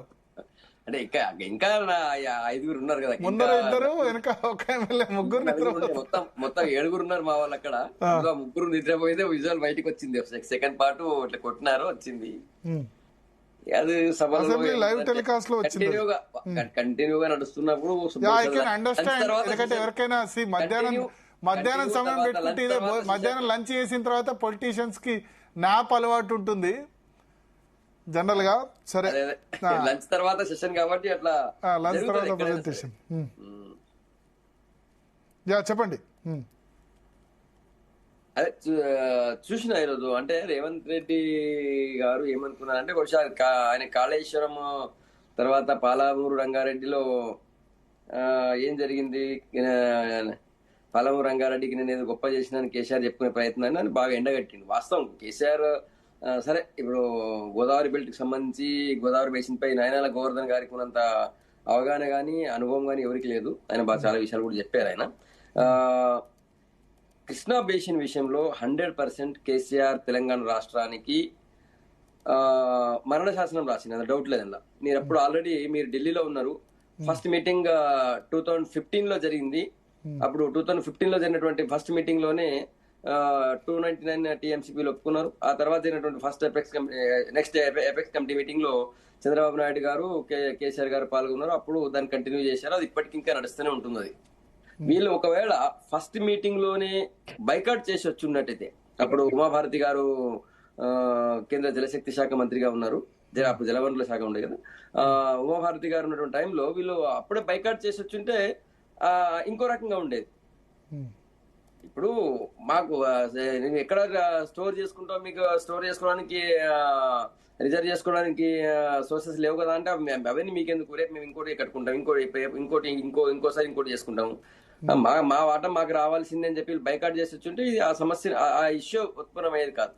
సో అక్కడనే కేసీఆర్ గారి ప్రభుత్వం తెలంగాణకి నిజంగా కూడా మరణ శాసనం రాసింది. ఆ తర్వాత కంటిన్యూ అవుతూ వచ్చింది. ఇంకోటి కూడా, నేను యాజ్ ఇరిగేషన్ రిపోర్టర్ గా ముఖ్యంగా కృష్ణా బేసిన్ పై బాగా వర్క్ చేసిన, నేను రాయలసీమ లిఫ్ట్ ఇరిగేషన్ పెట్టినప్పుడు ఆ లిఫ్ట్ పాయింట్ ఏదైతే ఉందో సంగమేశ్వరం దగ్గర, అక్కడ కూడా పోయొచ్చింది నేను. ఎండాకాలంలో అది ఓపెన్ అయితే దగ్గర సంగమేశ్వరం టెంపుల్, ఆ టెంపుల్ దాకా పోయొచ్చి దాని పక్కన ఉన్నటువంటి లిఫ్ట్ ఇరిగేషన్ పాయింట్ దగ్గర కూడా పోయొచ్చిన. పక్కనే ఉచ్చుమరి సంబంధించినటువంటి లిఫ్ట్ పాయింట్ కూడా తక్కువ దూరంలో ఉంటుంది, దాన్ని కూడా చూసి వచ్చాం. సో తెలంగాణ రాష్ట్రానికి కృష్ణా జలాల్లో మొదటి నుంచి కూడా ఎందుకు మరి కేసీఆర్ ఇంటెన్షనల్ అన్ఇంటెన్షనల్ లేకపోతే 2 రాష్ట్రాల మధ్య దోస్తానం ఉండాలన్నా, లేకపోతే 2 రాష్ట్రాలకు కూడా ఈయన తాబేదారు, ఈయన మనిషి అయినటువంటి గుత్తేదారే ఉండాలా. దానివల్ల 2 రాష్ట్రాల్లో కూడా జనరల్ గా ఈయన రాష్ట్రంలో అయితే ఖచ్చితంగా ఆయన కమిషన్ వస్తుంది, ఇంకో రాష్ట్రం కూడా కావాలని ఆశించిందా తెలియదు. కానీ దారుణంగా దుర్మార్గంగా ఈ విషయంలో వివరించిండు. ఒకటి 299 టీఎంసీ అయితే, రెండోది Srisailam bottom Bharat complete bottom నుంచి ఇక దాని కింద మనకు ఏది మన Mahatma Gandhi lift irrigation point కానీ లేకపోతే ఎస్ఎల్బిస్ కంటే దాదాపు 20 ఫీట్ల కంటే డౌన్ లో వాళ్ళ బాటం నుంచి నేను రోజు 3 టీఎంసీలు, పేరు కదా 3 టీఎంసీలు, కానీ వాళ్ళు ప్లాన్ చేసింది 6 టీఎంసీల కెపాసిటీతో నీరు తోడుకోవాలని చెప్పి. ఒకవేళ నిజంగానే వాళ్ళ లిఫ్ట్ దాదాపు 80% వర్క్స్ కంప్లీట్ అయినాయి. లక్కీగా అది గ్రీన్ ట్రిబ్యునల్ అడ్డుకోవడము, తర్వాత దానికి సరే ఇప్పుడు రేవంత్ రెడ్డి గారేమో నేనే ఆపినా అని చెప్తున్నారు. నాకున్న సమాచారం అది గ్రీన్ ట్రిబ్యునల్ ఆపేసింది ఆ ప్రాజెక్ట్ ని 80% ముందుకు పోవద్దని చెప్పి. సరే రేవంత్ రెడ్డి గారు కేంద్ర ప్రభుత్వంతో ఒప్పించి లేకపోతే చంద్రబాబు నాయుడు గారితో మాట్లాడి ఆపిండు అనుకున్నాం. అది నిజం కూడా ఒక రకంగా బతికిపోయినాం. లేకపోతే డైలీ 6 టీఎంసీల నీటిని మీరు శ్రీశైలం రిజర్వాయర్ బాటం నుంచి లాగినట్టయితే మీకు మొత్తం కృష్ణానది డైవర్ట్ అయిపోతుంది. దాని కెపాసిటీ పోతిరెడ్డి పాడు ఇక్కడ నుంచి ఏదైతే సంగమేశ్వరం దగ్గర లిఫ్ట్ చేస్తారో లిఫ్ట్ చేసి తీసుకుపోయి మళ్ళీ పోతిరెడ్డి పాడు హెడ్ రెగ్యులేటర్ కెనాల్ లో పోస్తారు. పోతిరెడ్డి పాడు హెడ్ రెగ్యులేటర్ కెనాల్ అప్పుడు 11,000 క్యూసెక్స్ నుంచి 44,000 క్యూసెక్ పెంచినప్పుడే మన వాళ్ళు బాగా గోల చేసిరు, మళ్ళీ రవి చేసినారు. కానీ అప్పుడు కాంగ్రెస్ గవర్నమెంట్ రాజశేఖర రెడ్డి కాబట్టి అప్పుడు పీజీఆర్ చెప్పినా మరీ శశి రెడ్డి చెప్పిన ఎవడు వినలేదని. కానీ ఇప్పుడు అది 80,000 క్యూసెక్స్ కెపాసిటీ ఒక్కసారి పడితే అది నిజంగానే శ్రీశైలం ప్రాజెక్ట్ ఖాళీ అయిపోతుంది. కానీ దాని గురించి కనీసం కూడా రాష్ట్ర ముఖ్యమంత్రిగా ఉన్నటువంటి వ్యక్తి, నేను నీళ్ళ కోసమే పోరాటం చేసిన, నీళ్ళ కోసమే తెలంగాణ రాష్ట్రం తెచ్చినటువంటి అన్నటువంటి వ్యక్తి కూడా ఆలోచించలే. అది నిజంగా కూడా దుర్మార్గమే. అందులో ఈరోజు అది ఇప్పుడు ఆగింది, కానీ ఇప్పటికి కూడా రాయలసీమ లిఫ్ట్ ఇరిగేషన్ ఏదో ఒక రోజు స్టార్ట్ చేయాలనడానికి లేదు. అది ఏ గవర్నమెంట్ వచ్చినా కూడా వాళ్ళ రాష్ట్ర ప్రయోజనాల దృష్ట్యా వాళ్ళు ఖచ్చితంగా వాళ్ళు చెప్తారు. ఎండాకాలంలో మీరు ఆపొచ్చు కదా కేంద్ర ప్రభుత్వం ఒకవేళ ఉంటే కనుక. కేంద్ర ప్రభుత్వం మధ్యవర్తిత్వంతోనే ఆగింది అది. కేంద్ర ప్రభుత్వం కూడా దాని భరత్ మీకు ఐడియా ఉంటది. ఇంతకు మీరు నేను ఒకటే ఆర్గనైజేషన్ పనిచేసే టైంలో ఫస్ట్ అది మీడియా ద్వారా బయటకు వచ్చింది. అది అప్పుడు కూడా కేసీఆర్ గారు హైదరాబాద్ లో ఎపెక్స్ కమిటీ మీటింగ్ ఒకటి డేట్ ఇస్తే కేసీఆర్ గారు కావాలని డుమ్మా కొడతారు. కావాలని డుమ్మా కొట్టి అక్కడ ఆ శంకుస్థాపన జరగడానికంటే ముందే ఇది వార్త బయటకు వచ్చింది. ఆ శంకుస్థాపన జరిగి ఏది సార్ టెండర్ అలకేట్ అయిపోయి ఫైనల్ అయిపోయి టెండర్ అయిపోయి ఆ శంకుస్థాపన జరిగేంత వరకు కూడా ఈయన మీటింగ్ ఒప్పుకోడు, ఎపెక్స్ కమిటీ మీటింగ్ కి. ఒకవేళ అంతకంటే ముందే మీటింగ్ జరిగితే ఆబ్జెక్షన్ చేసే అవకాశం ఉంటుండే. కానీ ఈయన కేవలం అది అయిపోవాలి, అది శంకుస్థాపన జరగాల, టెండర్ అయిపోవాలా, శంకుస్థాపన జరగాలన్నటువంటి ఉద్దేశంతోనే ఆ మీటింగ్ కావాలి, నాకు ప్రీ ఫిక్స్డ్ ప్రోగ్రామ్స్ ఉన్నాయని చెప్పి ఆ మీటింగ్ డుమ్మా కొడతాను. ఆ రోజు ఆ మీటింగ్ డుమ్మా కొట్టకపోతే నేను లైవ్ ఇచ్చిన. ఈ రోజు ఈ మీటింగ్ కి కేసీఆర్ డుమ్మా కొడితే అక్కడ టెండర్ అలకేట్ అయిపోతుంది. నెక్స్ట్ వెంటనే శంకుస్థాపన పెట్టుకుంటున్నారు. దాన్ని ఆపడం, టెండర్ అయిన తర్వాత ఆపడం అంత ఈజీ కాదు అని చెప్పి నేను లైవ్ ఇచ్చిన ఆ రోజు నేను.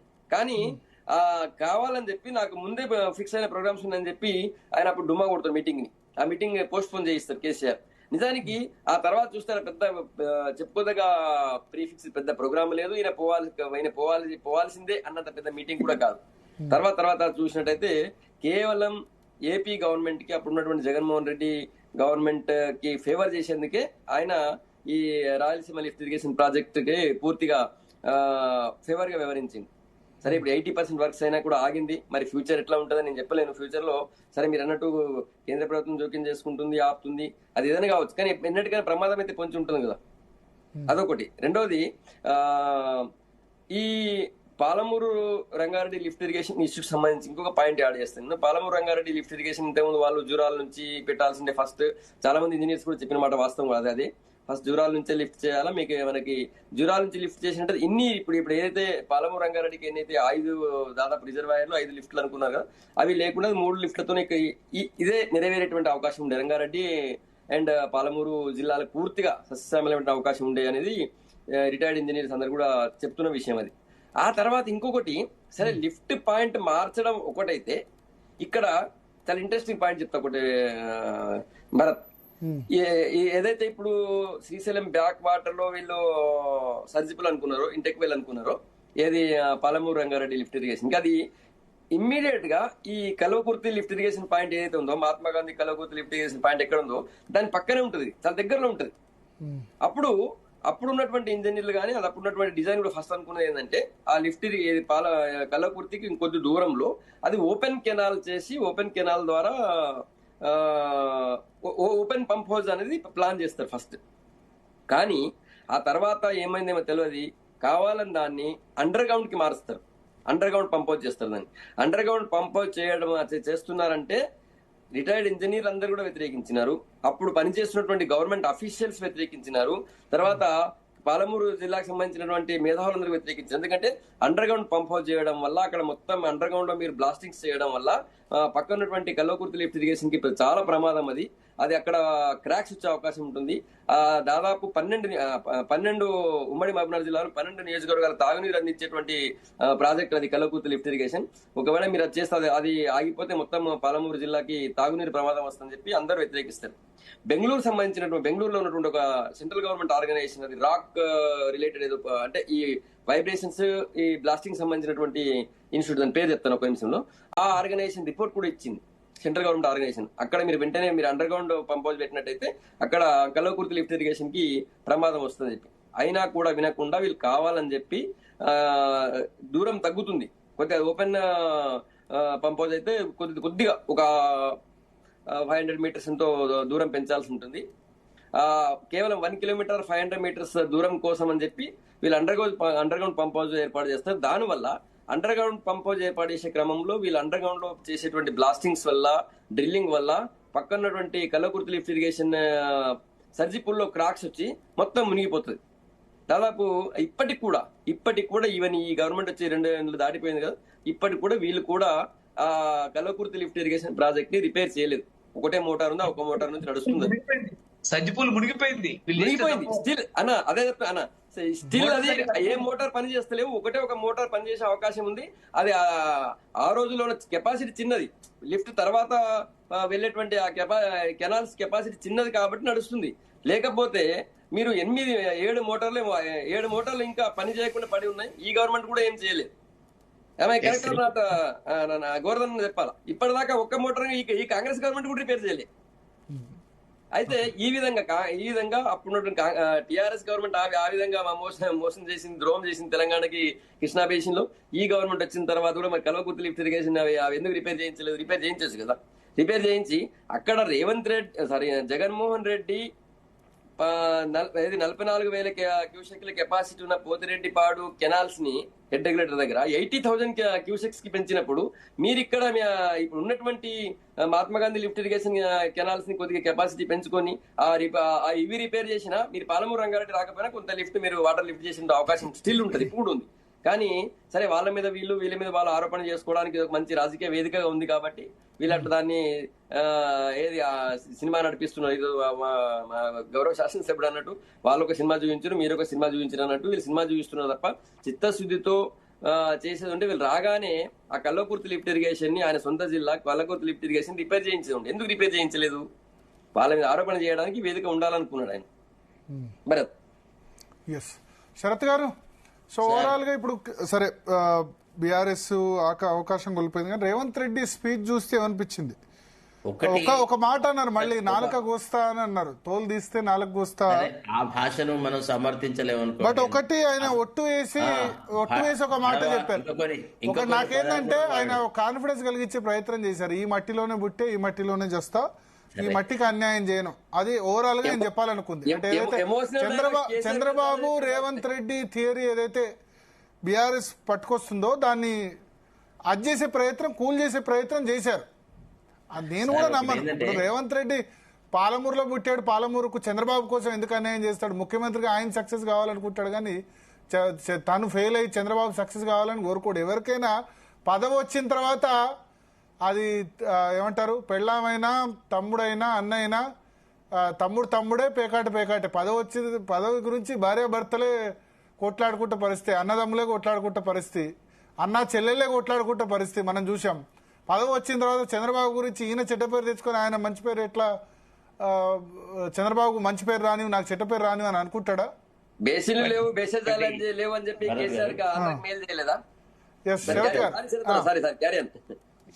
ఏంటంటే ఈ తెలుగుదేశం పార్టీ కల్చర్ అంతా సినిమా కల్చర్.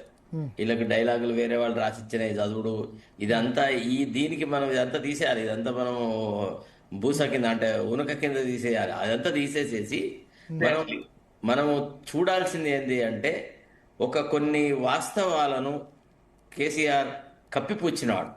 కేసీఆర్ ప్రజల దృష్టికి రానివ్వలేదు. తర్వాత కేసీఆర్ కొన్ని మోసపూరితమైన వ్యవహారాలు చేసినాడు పాలమూరు రంగారెడ్డి విషయంలో కూడా. తర్వాత తను ఏకపక్షంగా నిర్ణయాలు తీసుకున్నాడు, ఎవరితో కన్సల్ట్ చేయలేదు, ఏ రకమైనటువంటి ప్రజాహితాన్ని చూడకుండా కూడా కేవలం తన సుప్రిమసీ కోసమే కొన్ని పనులు చేసినాడు. వాటిని ఎక్స్పోజ్ చేయడంలో ఈరోజు రేవంత్ రెడ్డి ప్రసంగం చాలా చాలా ఉపయోగపడింది. నా దృష్టిలో ఇది ఇక్కడికి ఆగాదు, ఖచ్చితంగా దీని మీద మీరు అసలు సిట్ వేస్తారు అని ఒక ఫీలర్ వదిలేనారు, ఆగినారు. కానీ నేను అనుకుంటా రేపు బీఆర్ఎస్ వాళ్ళు దాని మీద ఇచ్చే డిఫెన్స్ మీద ఆధారపడి ఆయన డెఫినెట్ గా సిట్ అనౌన్స్ చేయాలి. చేసి అసలు ఈ పేటెంట్ ఏదైతే సాగునీటి రంగం మీద మేం తప్ప వేరే ఎవరు మాట్లాడడానికి వీలు లేదు అని ఏదైతే అహంభావంతో ఈ హరీష్ రావు, కేసీఆర్, కేటీఆర్ వీళ్ళు మాట్లాడతారు కదా, తర్వాత సాగునీటి రంగంలో వాళ్ళతో విభేదించే వాళ్ళందరినీ తెలంగాణ ద్రోహులుగా చిత్రీకరించేటువంటి ఈ దురహంకారపు ఆలోచన ఉంది కదా, దాన్ని కూడా దాదాపుగా మనం నిరసించాల్సిందే. దాన్ని వమ్ము చేయాలంటే డెఫినెట్ గా రేవంత్ రెడ్డి సిట్ని అనౌన్స్ చేయాల్సిందే, చేసి వాస్తవాలన్నీ బయటికి పెట్టాల్సిందే. ఎందుకంటే వీళ్ళు ఆడింది చాలా నీచమైన రాజకీయం. మాకే ఇందులో ఎక్కువ అవగాహన ఉంది అనే ఒక భ్రమలు సృష్టించి తెలంగాణ ప్రజలకు, ముఖ్యంగా మహబూబ్ నగర్ వాళ్ళకి, ఆదిలాబాద్ జిల్లా వాళ్ళకి, మిగతా వాళ్ళకి చాలా అన్యాయం చేస్తున్నారు అనేది ఇది వాస్తవం. ఎందుకంటే ఆనాడు మేము పిచ్చోడమై కొట్లాడి ప్రభుత్వంలోంచి రాజీనామాలు చేసి బయటికి రాలేదు. మాకు అక్కడ చూస్తున్న కొన్ని సంఘటనలు అంటే హృదయం ఉన్న ఎవరికైనా కానీ అరే ఇది అంతా డాంబికమే, ఇదంతా మోసమే, ఇదంతా కుటిల ప్రయత్నాలే అనేటువంటి భావన వచ్చినతోనే ఏవగింపు అనిపించింది అనమాట. ఒక దశ ఎట్లా తయారైందంటే ఇక వీళ్ళు ఓన్లీ దోపిడీ కోసమే అధికారంలోకి వచ్చినారా, తెలంగాణ భావనను కేవలం దోపిడీ చేసుకోవడానికే వాడుకుంటున్నారా అనే ఒక దుస్థితి వచ్చింది.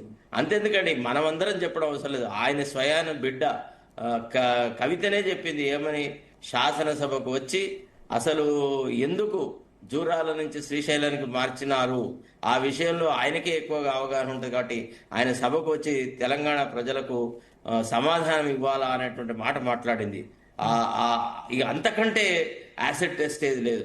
కాబట్టి వాళ్ళు ఒక రకంగా రేవంత్ రెడ్డి వాళ్ళ మోసాన్ని ఎక్స్పోజ్ చేయగలిగినాడు. సరే, దీనివల్ల పెద్దగా రేవంత్ రెడ్డిని రేపటి నుంచి తెలంగాణ ప్రజలు అంతా రేవంత్ రెడ్డి వెనక తిరుగుతారంటే నేనైతే నమ్మను. ఇంకా చాలా చాలా దూరం అతను ప్రయాణించాల్సి ఉంటుంది. ఎందుకంటే ఈయన మంత్రివర్గంలో ఉన్న మంత్రులు కూడా దండుపాలెం గ్యాంగే ఫుల్ దోచుకుంటా ఉన్నారు. అసలు మీరు నమ్ముతారో నమ్మరో చాలా విషయాలు, ఎందుకంటే మేము అన్ని చూసినాం. ఇదేదో దగ్గర నుంచి చూసిన వ్యక్తులు కాదు చెప్తున్నాను. ఇప్పుడు మంత్రులు మాత్రం ఇక టోకెన్లు ఇట్లా కౌంటర్లు పెట్టుకొని ఉన్నారు సార్. కాబట్టి దాన్ని ఆయన కంట్రోల్ చేయగలిగితే రేవంత్ రెడ్డికి మంచి పేరు ఏమైనా వస్తుంది. అయితే మరి మంత్రులను అడ్డుకునే రాజకీయమైన చతురత కానీ అంత బలంగానే ఆయనకున్నది అంటే కొద్దిగా డౌట్ఫుల్ గా ఉంది. అంటే రేవంత్ రెడ్డిని కాంగ్రెస్ వాళ్ళు ఎట్లా చూస్తారంటే మా ఇంట్లో కిరాయికున్నాడు అన్నట్టుగా చూస్తున్నారు. ఓకే ఓకే ఓకే గవర్నర్ గారు, రేవంత్ రెడ్డి స్పీచ్ ఇవాళ విన్న తర్వాత ఏమనిపించింది మీకు? ఒకవేళ హరీష్ రావు ఉంటే గనక ఏమన్నా కౌంటర్ ఇచ్చేవాళ్ళ? సరే, బీఆర్ఎస్ వాళ్ళు అక్కడ ఉన్నా గానీ వాళ్ళకు ముఖం జల్లకనే వాళ్ళు సభకు రాలేదు. వాళ్ళకి తెలుసు ఇదంతా బయటకు వస్తుంది, ఇదంతా ఎక్స్పోజ్ చేస్తారు, ఇదంతా బహిర్గతమైనప్పుడు వాళ్ళ ముఖ కవళికలను అందరూ గమనిస్తారు, వాళ్ళు చేసిన దొంగతనం అంతా బయటకు వస్తున్న విషయం తెలిసే ఒక నెపం ఎన్నుకున్నారు. ఆ నెపంతోనే వాళ్ళు శాసనసభను బైకాట్ చేసినారు. నిజానికి సుదీర్ఘకాలంగా శాసనసభ వ్యవహారాలు చూసిన వ్యక్తిగా ఎప్పుడు కూడా ఏ రాజకీయ పార్టీ శాసనసభ మొత్తం సమావేశాలను బైకాట్ చేసిపోయిన సందర్భాలు లేదు. ఆ క్షణంలో బైకాట్ చేస్తారు, మళ్ళీ వచ్చి ఇంకో అంశంలో పార్టిసిపేట్ అయ్యి ప్రభుత్వాన్ని నిలదీసే పనిచేస్తారు. ప్రతిపక్షంగా బీఆర్ఎస్ అట్టర్ ఫ్లాప్ ఒక రకంగా చెప్పాలంటే. గత 2 సంవత్సరాలుగా వాళ్ళు చేసిందంతా ఎంతసేపు వాళ్ళ ప్రచారం, వాళ్ళ డంబాచారం, మేం చేసింది ఎంత కరెక్టు, మేము పట్టిన కుందేటికి 3 కాళ్ళు అనే రకంగా ఉన్నారు తప్ప తెలంగాణ ప్రజల ఇంట్రెస్ట్ల కోసం అనేది సభలోకి రాలేదు. ఎక్కడ కూడా ఏ ఉద్యమం చేసిన సందర్భాలు అయితే లేవయ్యా. ఓకే, ఎస్ నయాల గోవర్ధన్ గారు, రేవంత్ స్పీచ్ చూసిన తర్వాత మీకేమనిపించింది? అంటే బీఆర్ఎస్ ఉంటే గనక కొంత అయినా ఏమైనా కౌంటర్ చేసేవాళ్ళు ఆయన చెప్పిన దానిలో? అసలు బీఆర్ఎస్ కాళేశ్వరం మేడిగడ్డ కుంగిపోయినప్పుడే బీఆర్ఎస్ పని అయిపోయిందండి. మేడిగడ్డ బీటలు బారినప్పుడే బీఆర్ఎస్ పోయింది. ఈ రోజు గత 2 సంవత్సరాల్లో తెలంగాణలో సంభవిస్తున్నటువంటి పరిణామాలు, వాళ్ళ కూతురు వాళ్లకు వ్యతిరేకంగా ఎదురు తిరిగి ఈరోజు బీఆర్ఎస్ తో ఆమెనే ఆడుకుంటుంది కదా, ఒక్కొక్క మంత్రి గురించి, వాళ్ళు చేస్తున్నటువంటి అవినీతి దందాల గురించి. ఆమె దక్షిణ తెలంగాణలో గాని ఉత్తర తెలంగాణలో గాని ఒక్కొక్కరి పైన ఆమె రోజు వీధుల్లోకి వెళ్ళి ప్రజా యాత్రలకు వెళ్ళి చెప్తుంది కదా. అంతకంటే పెద్ద పరాభవం, అంతకంటే పెద్ద ఘోరం స్వయంగా వాళ్ళ కుటుంబంలోంచి వచ్చి మాట్లాడుతుంది. ఆ బీఆర్ఎస్ ఎప్పుడో అయిపోయింది, బీఆర్ఎస్ పోయింది. మేము ఎప్పుడు చాలా రోజుల నుంచి మేము చెప్తున్నాం, రాస్తున్నాం. బీఆర్ఎస్ పోయింది అంటే కాంగ్రెస్ ఫెయిల్ అయితే ఆల్టర్నేటివ్ బీఆర్ఎస్ లేదా బీజేపీ. మొన్న పంచాయతీ ఎన్నికల్లో వాళ్ళ బలమేం తగ్గలేదు. 27-28% సర్పంచ్ స్థానాలు వచ్చాయి. పబ్లిక్ లో ఇప్పుడు ఒక పార్టీ నచ్చపోతే ఇంకో పార్టీ, ఇప్పుడు ఓ పార్టీ నచ్చపోతే ఇంకో పార్టీ. కాంగ్రెస్ పోయింది అనుకున్నాడు, హుజురాబాద్ లో 3,000 ఓట్లు వచ్చినప్పుడు కాంగ్రెస్ వస్తుంది అనుకున్నారా? బీఆర్ఎస్ పోయిందని మనం ఎట్లా చెప్తాం? ఒక అంశం ఆధారంగానే ప్రజలు ఓటేరు కదా. కాళేశ్వరం ఒక అంశం ఆధారంగా మేడిగడ్డలో ఒక బ్యారేజ్ పోతే మిగతా చోట్ల మల్లన్ సాగర్ వాటర్ వచ్చాయి కదా అని వేరే అనుకుంటారు. ఇరిగేషన్ ఒకటే కాదు కదా, చాలా ఫ్యాక్టర్స్ ఉంటాయి. 10 ఏళ్ల పార్టీకి 27%, 25% రావడం పెద్ద విషయం కాదు. అంటే నేను 100 ఏళ్ల కాంగ్రెస్ పార్టీ ఇన్ని సంవత్సరాల అధికారంలో కాంగ్రెస్ లో 1% సమర్థించలేదు. కాంగ్రెస్ అని చెప్తారు. ఇప్పుడు కాంగ్రెస్ మీద వ్యతిరేకత వస్తే ఎవరు కొట్టేయాలి? బీజేపీ, బీఆర్ఎస్ రెండే ఉన్నాయి కదా ఆప్షన్. ఇంకా కొత్త ఫోర్స్ ఇప్పుడు భరత్ గారు అంటే సమాజంలో ఉండే నిర్దిష్ట పరిస్థితులే కొత్త ప్రతిపక్షాన్ని సృష్టిస్తాయి. ఇప్పుడు మనం మీరు బంగ్లాదేశ్ లో వచ్చింది, నేపాల్ లో వచ్చింది, శ్రీలంకలో వచ్చిందండి. అంటే చాలా వెటరన్ పార్టీలు బంగ్లాదేశ్ లో మళ్ళీ బిఎన్పి మీరు 20 ఒక జెన్జెడ్ తరం మొత్తం నేపాల్ వాళ్ళు కాకపోతే బీజేపీ ఉంది, బీఆర్ఎస్ కాకపోతే బీజేపీ మొన్న 8 ఎంపీ సీట్లు వాళ్ళు గెలుచుకున్నారు. అసలు ఈ ప్రతిపక్షము మిగతా విషయాల గురించి, వీళ్ళ గురించి అంటే అంటే దానికి సంబంధించినటువంటి విషయాల్లో అంటే ఇంత లోతుగా అక్కర్లేదు. అంటే పెద్ద పార్టీల స్వభావాల్లో, వాళ్ళ దోపిడీ విధానాల్లో పెద్ద తేడా లేదు. రెండవది, పీపుల్ సెంట్రిక్ గా ఎవరు లేరు. ప్రజల సెంట్రిక్ గా, పీపుల్ సెంట్రిక్ గా, తెలంగాణ ప్రజల పక్షపాతులుగా, సామాన్య ప్రజల జీవితాలని అద్భుతంగా మార్చినటువంటి వారు ఎవరు లేరు. శరత్ గారు అన్నారు ఇంతకు ముందు. సంగప్ప గారు ఏదో కామెంట్ చేయాలనుకుంటారు అప్పటి నుంచి. మళ్ళీ ఏ పార్టీ అనేది అంటే పార్టీ రాజకీయ పార్టీగా మీరు అన్నట్టు సరే, ఆ టైంకి ఉన్నటువంటి దాంట్లో పబ్లిక్ గవర్నర్ ని చూసి వేస్తారు. సరే, ఐడియాలజికల్ గా సరే నయనాల గోవర్ధన్ గారు నాకు బాగా గౌరవం. ఎందుకంటే నేను కాళేశ్వరం మీద ఆయనతో కలిసి చాలా డిబేట్స్ లో చేసిన, చాలా ఇన్ఫర్మేషన్ తీసుకున్నా. నేను రాసిన ప్రతి స్టోరీకి గోవర్ధన్ సార్దే నాకు ఇన్ఫర్మేషన్ ఉంటది. ఐడియాలజికల్ గా సరే ఆయన దాకా రూట్ రాదు, రూట్ కావచ్చు. సరే, ఏదేమైనప్పటికీ ఒకటి ముఖ్యంగా ఈ కాళేశ్వరం ప్రాజెక్ట్ విషయంలో ఫస్ట్ నుంచి ముందు నుంచి ఆయన వ్యతిరేకిస్తున్నారు. నాకెందుకో నేను ఫస్ట్ కేసీఆర్ అండ్ ఆయన ఇన్ఫ్లుయెన్స్ లో ఉంటే నేను ఏవి సర్జ్ పూళ్ళు తర్వాత సొరంగాలు చూసిన తర్వాత ఇప్పటిదాకా అట్లాంటి సొరంగాలు మేము చూడలేదు. ఇప్పటిదాకా నేను జర్నలిస్ట్ గా చూడలేదు, వేరే రాష్ట్రాలు ఎక్కడ ఉన్నా మేము చూడలేదు. అరే ఇంత పెద్ద సొరంగం కట్టినంటే ఈయననే పెద్ద గొప్ప ఇది అనుకున్నాం. కానీ నాకు ఒకరోజు సార్ కూర్చోబెట్టి చెప్పిండు నాయన గోవర్ధన్ గారు, అదే కూర్చోబెట్టి నీ ఒక ఎకరానికి దాదాపు 2-2.5 లక్షలు ఖర్చు అయ్యేటటువంటి పరిస్థితి వస్తుంది, మరి అలా పండే పంట ఎంత అయ్యే ఖర్చు ఎంత కూడా ఆలోచించాలి కదా సంగప్పన్న అని అన్నారు ఆయన సార్. కాస్ట్ ఎఫెక్టివ్నెస్ అన్నారు. నేను మీకు ఐడియా ఉందో లేదో గోవర్ధన్ గారు, మీకు ఐడియా ఉందో లేదో? సంగన్న శరత్ గారు, మా కడెం ప్రాంతంలో, లక్ష్మీపేట ప్రాంతంలో మా పొలాలకి ఫ్రీగా నీళ్ళు వస్తున్నాయి గ్రావిటీలో. మా పొలాలు గిట్టుబాటు కావట్లేదు అంటున్నా. ఇన్ని ఎత్తిపోతులు పెట్టి రాష్ట్రాన్ని వీళ్ళందరూ ఏం చేస్తారు? 4 వాటర్ కాన్సెప్ట్ అద్భుతంగా ఉంది. గుట్టిగారిపల్లి ఈ రోజు ఒక కోల్డ్ టెంపరేచర్ పడిపోయి ఒక అద్భుతమైనటువంటి టెంపరేచర్ అక్కడ తగ్గిపోవడానికి ప్రధాన కారణం హనుమంతరావు గారు ఉన్నప్పుడే చెప్పారు, ఎవరు వినలేదు. ఆ రాజస్థాన్ లో ఇంప్లిమెంట్ చేస్తున్నారు హనుమంతరావు పథకాలు, కానీ ఇక్కడ 4 వాటర్ కాన్సెప్ట్ ఇంప్లిమెంట్ చేయాలి. అది వేరే సబ్జెక్టు, ఎందుకంటే భారీ దాని గురించి సెపరేట్ పెట్టుకోవాలి. చాలా మంచి కాన్సెప్ట్ ఇవన్నీ. ఇప్పుడు ఇరిగేషన్ ప్రాజెక్టులు ఇంత పెద్దవి కావాలంటే ఫస్ట్ ఎన్నికల్లో ఖర్చు కావాలి, ఎన్నికల్లో ఫండింగ్ కావాలంటే ఇవన్నీ కావాలి. అది కాంగ్రెస్ అయినా, బీఆర్ఎస్ అయినా, బీజేపీ అయినా, ఎవరైనా ఇంతే ఎన్నికల్లో ఫండింగ్ కావాలి. ఫస్ట్ ప్రజలు కరప్ట్ అయినారు. ప్రజలు ఓటు 1000-1500 లేనిదే అవ్వట్లేదు. 1500 ఎక్కడి నుంచి వస్తాయి? నేనంట కాళేశ్వరం కరప్షన్ ప్రజలకు కూడా జరిగింది. ప్రజలకు హుజురాబాద్ లో 6000 ఓటు కేసీఆర్ ఇంట్లోంచి ఇచ్చాడా? అయ్యో, అయితే మామూలు కాదు. జూబ్లీహిల్స్ లో 2500 రేవంత్ రెడ్డి ఓటు రేవంత్ రెడ్డి ఇంట్లో నుంచి ఇచ్చాడు. ఎక్కడి నుంచి ఇచ్చాడు? ఈ ఇరిగేషన్ ప్రాజెక్టులు చేపట్టబట్టే ఇచ్చాడు. మొన్న సర్పంచ్ ఎన్నికల్లో ఇచ్చిన పైసా సర్పంచ్లు ఇచ్చింది వాళ్ళ ఇంట్లోంచి ఇవ్వరు. రేపు ఆ ఊర్లో ఉన్న ప్రభుత్వ భూములు కబ్జా చేస్తారు, లేకపోతే ఇంకో విధంగా చేసి ఇస్తారు. కోటి ఖర్చు పెట్టాడు, 2 కోట్లు ఖర్చు పెట్టాడంటే ఇవన్నీ ఇరిగేషన్ ప్రాజెక్టులు ఎందుకోసం చేస్తున్నారో తెలుసు. అది వేరే చాలా పెద్ద అకాడమిక్ డిబేట్, ఇది అకాడమిక్ అది చాలా పెద్ద ప్రజలు అంత తొందరగా కరప్షన్.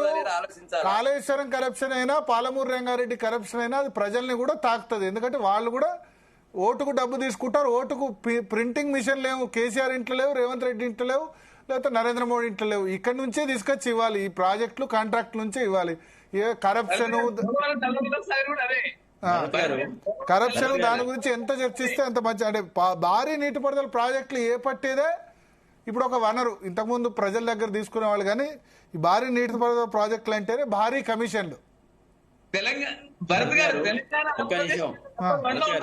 ఇప్పుడు రేవంత్ రెడ్డి గారికి చాలా అత్యధికమైనటువంటి ఖర్చు ఉంది. ఎందుకంటే రేపు 26 లో తమిళనాడులో ఎలక్షన్లు ఉన్నాయి, తర్వాత వెస్ట్ బెంగాల్ లో ఉన్నాయి, అస్సాంలో ఉన్నాయి. ఈ 3 రాష్ట్రాలకి మనమే డబ్బులు సమకూర్చాలా? ఇది వాస్తవం. ఇది తమిళనాడు డిఎంకే ఉందిలేండి, డిఎంకే వాళ్ళు చూసుకుంటారు. డిఎంకే ఉన్నా కేరళలో పెద్దగా ఖర్చు ఉండదు, వెస్ట్ బెంగాల్ లో వాళ్ళు లేరు, అస్సాంకు పెట్టాలి ఖర్చు. అస్సాంలో కూడా పెద్ద ఖర్చు కాదు. అంటే స్టేట్ గా తమిళనాడు డిఎంకే చూసుకుంటారు, అక్కడ పవర్ లో ఉన్నారు కదా. అస్సాంలో మెయిన్ ప్రతిపక్షం కాంగ్రెస్. అదే అస్సాంలో పెట్టాలి, అస్సాం ఇక్కడ నుంచి పెట్టాలి. ఇప్పుడు కాంగ్రెస్ గెలుస్తానని పైసలు ఖర్చు పెట్టట్లేదు, బీజేపీ రావద్దని ఖర్చు పెడుతుంది. వాళ్ళ అక్కసంతా కేరళలో పెట్టాలి. కేరళలో కూడా ఖర్చు పెట్టాలి, బట్ కేరళ కొంచెం తక్కువ. అక్కడ ప్రజలు కరెక్ట్ కాలేదు. సదర్న్ స్టేట్స్ లో దక్షిణాది రాష్ట్రాల్లో పొలిటీషియన్స్ ప్రజలు తక్కువ కరప్ట్ అయింది కేరళ. అదొకటి. సరే, అది వేరే టాపిక్. కానీ ఒకటి భరత్ ఒకటి ఇంతకుముందు గవర్నర్ అడిగింది, సార్ అడిగింది, శరత్ గారు అడిగింది, టిఆర్ఎస్ ఉంటే బాగుంటుండేనా అని. నిజంగా టిఆర్ఎస్ ఉంటే బాగుంటుండే, కానీ వాళ్ళు వ్యూహాత్మకంగానే వెళ్ళిపోయారేమో అనిపిస్తుంది నాకు. ఈరోజు రేవంత్ రెడ్డి గారి స్పీచ్ విన్న తర్వాత ఆయన పూర్తి అక్కడ కౌంటర్ ఇచ్చే అవకాశం కూడా లేదు. అంత డీటెయిల్ గా అన్ని ఆధారాలతో మాట్లాడింది ఆయన. చూరాల నుంచి వీళ్ళు ఎందుకు మార్చారు, తర్వాత పాలమూరు రంగారెడ్డిలో వీళ్ళు చేసినట్టు మోసాలు ఏంటి, వీళ్ళు పాలమూరు రంగారెడ్డిలో వీళ్ళు ఇంత ఖర్చు పెడితే వాళ్ళు ఏమేమి చేశారని, అట్లీస్ట్ డిస్ట్రిబ్యూటరీ కెనాల్స్ ప్లాన్ కూడా లేకుండా వాళ్ళు 27,000 కోట్లు ఖర్చు చేస్తే దానికి ఏం అనుసరిస్తుంది కేసీఆర్ బృందం కానీ హరీష్ రావు బృందం కానీ? ఒకవేళ వాళ్ళు ఉంటే ఇంకా రెచ్చిపోతుంది రేవంత్ రెడ్డి. వాళ్ళు లేరు కాబట్టి ప్రశాంతంగా మాట్లాడిండు, అకాడమిక్ గా చెప్పిండు. లాస్ట్ లో ఆయన కూడా నోరు జారినంత అవసరం లేకుండే. నాలుక కోస్తానమే కాకుండా వాళ్ళందరూ ఎవరు బిడవలు పంపించిన ఉర్దూలో మాట్లాడండి. ఆయన అంత బుద్ధులు మాట్లాడాల్సిన అవసరం లేకుండే. ఆయన చాలా డిగ్నిఫైడ్ గా మాట్లాడండి లాస్ట్ దాకా. దీనికి అంటే మనం క్లోజ్ చేసే ముందు హరీష్ రావు కౌంటర్ ఇచ్చారు. హరీష్ రావు మాట్లాడి నేను చెప్తాను. అసెంబ్లీ వేదికగా రేవంత్ రెడ్డి చేసిన వ్యాఖ్యలపై బీఆర్ఎస్ ఎల్పీ ఉపనాయకులు హరీష్ రావు ధ్వజం. నేడు అసెంబ్లీలో రేవంత్ రెడ్డి అత్యంత జుగుప్సాకరమైన అసభ్యకరమైన భాషలో అబద్దాల వరద పారించాడు. అసెంబ్లీలో అబద్దాలకు ఆస్కారం లేదంటూనే ఆశాంతం అబద్దాలే ప్రయోగించాడు. ప్రజాస్వామ్య దేవాలయమైన అసెంబ్లీ వేదికగా బడివే వంటి పరమ బూతు పదాన్ని ప్రయోగించిన రేవంత్ రెడ్డి బేషరతుగా క్షమాపణ చెప్పాలి. మీరు అన్నట్టు అన్ని బాగానే మాట్లాడు కానీ బడివా అని మాట్లాడేది లేకుండా ఈ రకమైన రేవంత్ భాషను సభ్య సమాజం క్షమించదు. నాలుకకు వస్తానంటూ హింసాత్మకమైన నేర ప్రవృత్తితో అసెంబ్లీలో మాట్లాడడం రేవంత్ రాజకీయ నీచత్వాన్ని పరాకాష్ట. ఈ 2 మాటలు వాడది లేకుంటే దాన్ని బహుశా స్పీకర్ రికార్డు నుంచి తొలగిస్తారు. ఆబ్వియస్లీ ఎవరు అవతల ఆపోజిషన్ ఎవరు లేదు కాబట్టి అడగది లేకుండా, బట్ మాట్లాడేది లేకుండే యథేచ్ఛగా బ్రూతులు ప్రయోగిస్తుంటే స్పీకర్ గారు వారించకపోవడం అత్యంత దురదృష్టకరం. మీరుండి వారిస్తే అయిపోయేది. మీరు అసెంబ్లీలో ఆయన రిప్లై ఇచ్చే సమయంలో మీరు బడవ అంటారని చెప్పి అక్కడ పాయింట్ ఆఫ్ ఆర్డర్ రేజ్ చేస్తే కంపల్సరీ స్పీకర్ అది చేసేవాళ్ళు. మీరు లేకుండా మరి అది హరీష్ రావు గారి నిర్ణయం కూడా అనుకోండి. కేసీఆర్ నిర్ణయం లేదే అసెంబ్లీ మొత్తం బైకాట్ చేయరు. బీఆర్ఎస్ చేసిన న్యాయ పోరాటం ఫలితంగా రాయలసీమ లిఫ్ట్ ఇరిగేషన్ పై ఎన్జీటీ స్టే ఇస్తే అది తన ఘనకార్యంగా రేవంత్ ప్రచారం చేసుకోవడం సిగ్గుచేటు. ఇది ఎన్జిటి ముమ్మాటికి తప్పు హరీష్ రావు చెప్పడం ఆయన సిగ్గుచేటుంది. నేను చెప్తాను ఆయనకు సిగ్గుచేటుంది. ఎందుకంటే రాయలసీమ లిఫ్ట్ ఇరిగేషన్ విషయంలో పూర్తిగా కేసీఆర్ గవర్నమెంట్ జగన్మోహన్ రెడ్డికి కోఆపరేట్ చేసింది. అది టెండర్ ఫైనల్ అవుతున్న రోజు నేను ఒక జర్నలిస్ట్ గా నేను లైవ్ ఇచ్చి మొత్తం ఆ రోజంతా రచ్చ చేస్తే కూడా ఈ గవర్నమెంట్ స్పందించలేదు. పైగా ఎన్జిటి స్టేకి వీళ్ళు కారణం కాదు భరత్, పాలమూరు జిల్లాకు సంబంధించినటువంటి 2-3 రైతులు కారణం. తర్వాత దానికి ఇంకొంతమంది ఇంప్లీడ్ అయ్యారు. నాగం జనార్దన్ రెడ్డి తో సహా చాలా మంది ఇంప్లీడ్ అయ్యారు అందులో. కానీ ఫస్ట్ ఎన్జిటికి పోయింది శ్రీనివాస్. స్టే ఈ పనులు ఆగిపోవడానికి నేను కారణం అని రేవంత్ రెడ్డి క్లెయిమ్ చేసుకున్నారు. రేవంత్ రెడ్డి కూడా కాదు, గవినోళ్ళ శ్రీనివాస్ శ్రీనివాస్ అనేటువంటి ఒక రైతు ఫస్ట్ దీన్ని స్టార్ట్ చేసిండు. ఢిల్లీలో మీ కొలిగ్ గా ఉన్నటువంటి శ్రవణ్ కాంగ్రెస్ గవర్నమెంట్ లో అడ్వకేట్ అని రికార్డు ఉన్నారు. ఇప్పుడు అయ్యాడు, అప్పుడు లేకుండే కదా. అప్పుడు ఫ్రీలాన్స్ గవినోళ్ళ శ్రీనివాస్ వేశారు. గవినోళ్ళ శ్రీనివాస్ పిటిషన్ వేస్తే అటు బీఆర్ఎస్ ఇటు కాంగ్రెస్ ఇద్దరు క్లెయిమ్ చేసుకుంటున్నారు. తర్వాత క్లెయిమ్ చేస్తున్నారు. కానీ ఫస్ట్ చేసింది శ్రవణ్ అండ్ గవినోళ్ళ శ్రీనివాస్ కి వస్తుంది. తర్వాత జరిగిన పరిణామాలు పాలమూరు రంగారెడ్డి నెక్స్ట్ ఏంటంటే పాలమూరు రంగారెడ్డి ప్రాజెక్టు కాంగ్రెసే తెచ్చిందనడం రేవంత్ పిచ్చిపాలపల తప్ప మరొకటి కాదు. పాలమూరు రంగారెడ్డి ప్రాజెక్టు కోసం 2009 సాధారణ ఎన్నికల సమయంలో సీఎంఓ నోటిస్తే 2014 ఎన్నికల సమయంలో డిపిఆర్ కోసం జీవో జారీ చేసిన చరిత్ర నాటి కాంగ్రెస్ ప్రభుత్వం. 5 ఏళ్ళు ఆలస్యమైంది అన్నారు. డిపిఆర్ తయారీ కోసం జీవో ఇవ్వడానికి 5 ఏళ్లు చేసిన మీరా మా గురించి అవకాశాలు చెవకులు పేలేది. తెలంగాణ ఉద్యమంలో ఏనాడు భాగం పంచుకొని రేవంత్ రెడ్డి తెలంగాణ ఉద్యమ రథసారథైన కేసీఆర్ గారి చిత్తశుద్ధి గురించి ప్రశ్నించడం అంటే సూర్యుని మీద ఉమ్మేయడమే. పాలమూరు రంగారెడ్డి ప్రాజెక్టుకు 45 టీఎంసీలకు తగ్గించిన మాట నిజమే అని అసెంబ్లీ సాక్షిగా ముఖ్యమంత్రి, ఇరిగేషన్ మంత్రి చెప్పక తప్పలేదు. నాడు నల్లగొండలో కేసీఆర్ గారు గర్జిస్తే కేఆర్ఎంబీకి ప్రాజెక్టులు అప్పగించమంటూ తీర్మానం చేశారు. నేడు బీఆర్ఎస్ నిలదీస్తేనే పోలవరం నల్లమల్ల సాగర్ నిర్మాణానికి అనుమతులు ఇవ్వొద్దని తీర్మానం చేశారు. ఈ తీర్మానాలు బీఆర్ఎస్ పోరాట ఫలితాలు. మీరు అసెంబ్లీలో ఉండి ఇంకా పోరాటం చేస్తే ఇంకా ఏమొచ్చేదో. డెఫినెట్ గా కేసీఆర్ రేజ్ చేశారు. రేజ్ చేసిన ఇష్యూని ఇప్పుడు రేవంత్ రెడ్డి హైజాక్ చేశారు. అసెంబ్లీలో అసలు కేసీఆర్ కనుక ప్రెస్ మీట్ పెట్టకపోతే ఈ టాపిక్ మీద చర్చ జరుగునా, ఏదో యూరియా కొరతనో లేకపోతే ఈ మున్సిపల్ హైదరాబాద్ జిహెచ్ఎంసీ బిల్లో ఇవి చేసేది. మరి ఆయన రేజ్ చేసిన ఆయన లేడు, ఆయన పార్టీ వాళ్ళు లేరు.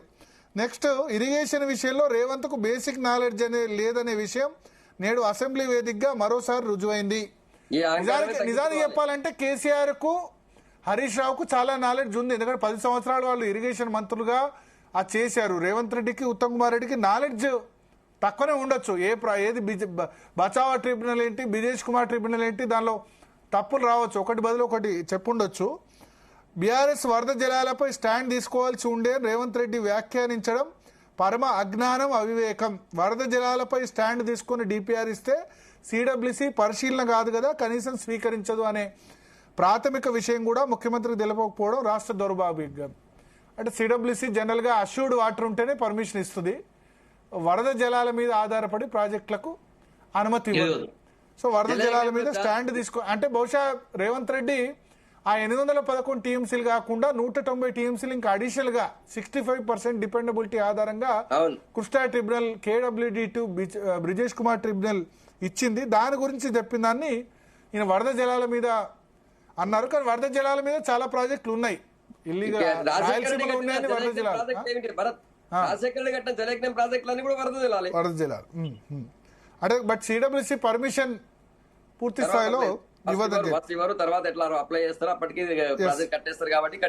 అపెక్స్ కౌన్సిల్ మీటింగ్ ఎజెండాలోని అంశాలని సగం చదువుతూ వ్యాఖ్యల్ని వక్రీకరిస్తూ సభను తప్పుదోవ పట్టించిన సీఎం చౌకబారు ఎత్తుగడకు తగిన సమాధానాన్ని రేపు తెలంగాణ వేదికగా నేను ఇవ్వబోయే పీపీటీలో వివరిస్తాను.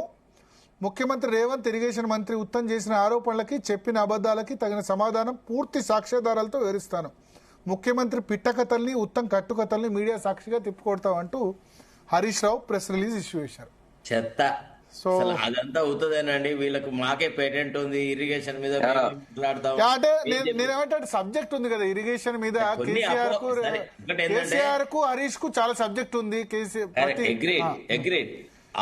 వాళ్ళ నాలెడ్జ్ అనేది రాష్ట్ర ప్రయోజనాలకు ఉపయోగపడలే, వాళ్ళు దోచుకోవడానికి ఉపయోగించుకున్నారు. వాళ్ళ జ్ఞానాన్ని అంతా కుటుంబాలుగా దోచుకొని ఈ రాష్ట్రాన్ని మొత్తాన్ని కంప్లీట్ గా అప్పులో ఊబిలో ఉంచి సర్వనాశనం చేసిపోయినారు. వాళ్ళ జ్ఞానం అనేది ఎప్పుడు కూడా తెలంగాణ ప్రజలకు, ఆర్తిలో ఉన్న ప్రజలకు ఉపయోగపడలే. అందుకోసం అక్కడే విభేదాలు.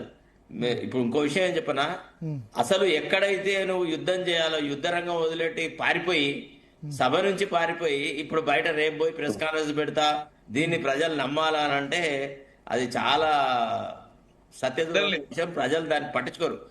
ఐ టెల్ యూ టుమారో వాళ్ళది అంత డ్యామ్ స్కిప్. వాళ్ళు ఎంతసేపు వాళ్ళ ప్రెస్ కాన్ఫరెన్స్లలో ఏముంటదండి, రేవంత్ రెడ్డిని తిట్టడము, కాంగ్రెస్ ను తిట్టడము, ఇట్లాంటిదే తప్ప తెలంగాణ ప్రజల ప్రయోజనాల గురించి ఏం లేదు కదా. అంటే రేవంత్ రెడ్డి అజ్ఞాని, ఓకే రైట్, మనం ఒప్పుకుందాం, అజ్ఞాని అని నాలెడ్జ్ లేదు అది ఇదని ఒప్పుకున్నాం. దానివల్ల ఒరిగేది ఏందండి, తెలంగాణ ప్రజలకు జరిగేది ఏముంటది? ఈ అక్కస్సు, ఈ రభస, ఈ తిట్లు, ఈ దండకాలు మానేస్తేనే వాళ్ళు కొద్దిగా ప్రజలలో ఉంటే వాళ్ళకి ఏమైనా మంచి జరుగుతుందని నా భావన. Okay okay, thank you Sangappa గారు, శరత్ గారు, నయనాల గోవర్ధన్ గారు. సో మొత్తానికి ఒక అసెంబ్లీలో చాలా ముఖ్య ఘట్టం ఇవాళ ముగిసింది. బీఆర్ఎస్ దానికి ఆబ్సెంట్ అయింది. బట్ రేవంత్ రెడ్డి యథావిధిగా ఆయనకు వాగ్దాటి అయితే ఉంది. ఖచ్చితంగా మంచి ఆరేటరే. కేసీఆర్ గొప్ప ఆరేటర్, రేవంత్ రెడ్డి కూడా మంచి ఆరేటరే. సో వాగ్దాటితో ఆయన ఆకట్టుకునే ప్రయత్నం చేశారు. సబ్జెక్ట్ కంటే ఎక్కువ వాగ్దాటితో ఆకట్టుకునే ప్రయత్నం చేసి తన మీద ఉన్న నింద ఏదైతే చంద్రబాబుకు రేవంత్ దాసోహం అంటాడు, శిష్యుడు గురువు కాబట్టి ఈ నీళ్లను చంద్రబాబుకు అప్పగిస్తాడన్న దాన్ని ఆయన సెంటిమెంట్తో కొట్టేశారు. ఈ గడ్డలోనే పుట్టా, ఈ మట్టిలోనే కలిసిపోతా, ఈ మట్టికి అన్యాయం చేయను, ఆన ఈ మట్టి మీద ఆన అంటే ఒట్టు పెట్టి ఆయన సెంటిమెంట్ రగిల్చే ప్రయత్నం చేశారు. చూద్దాం ఇది ఎంత మేరకు వర్కౌట్ అవుద్ది. రేపు Harish Rao power point presentation కూడా ఉంది. ఆయన ఏ విధంగా ఆకట్టుకుంటారు. ఇప్పటికీ ఆయన రేవంత్ కౌంటర్గా ప్రెస్ రిలీజ్ కూడా ఇష్యూ చేశారు. సో ఏం జరుగుతుందన్నది చూద్దాం.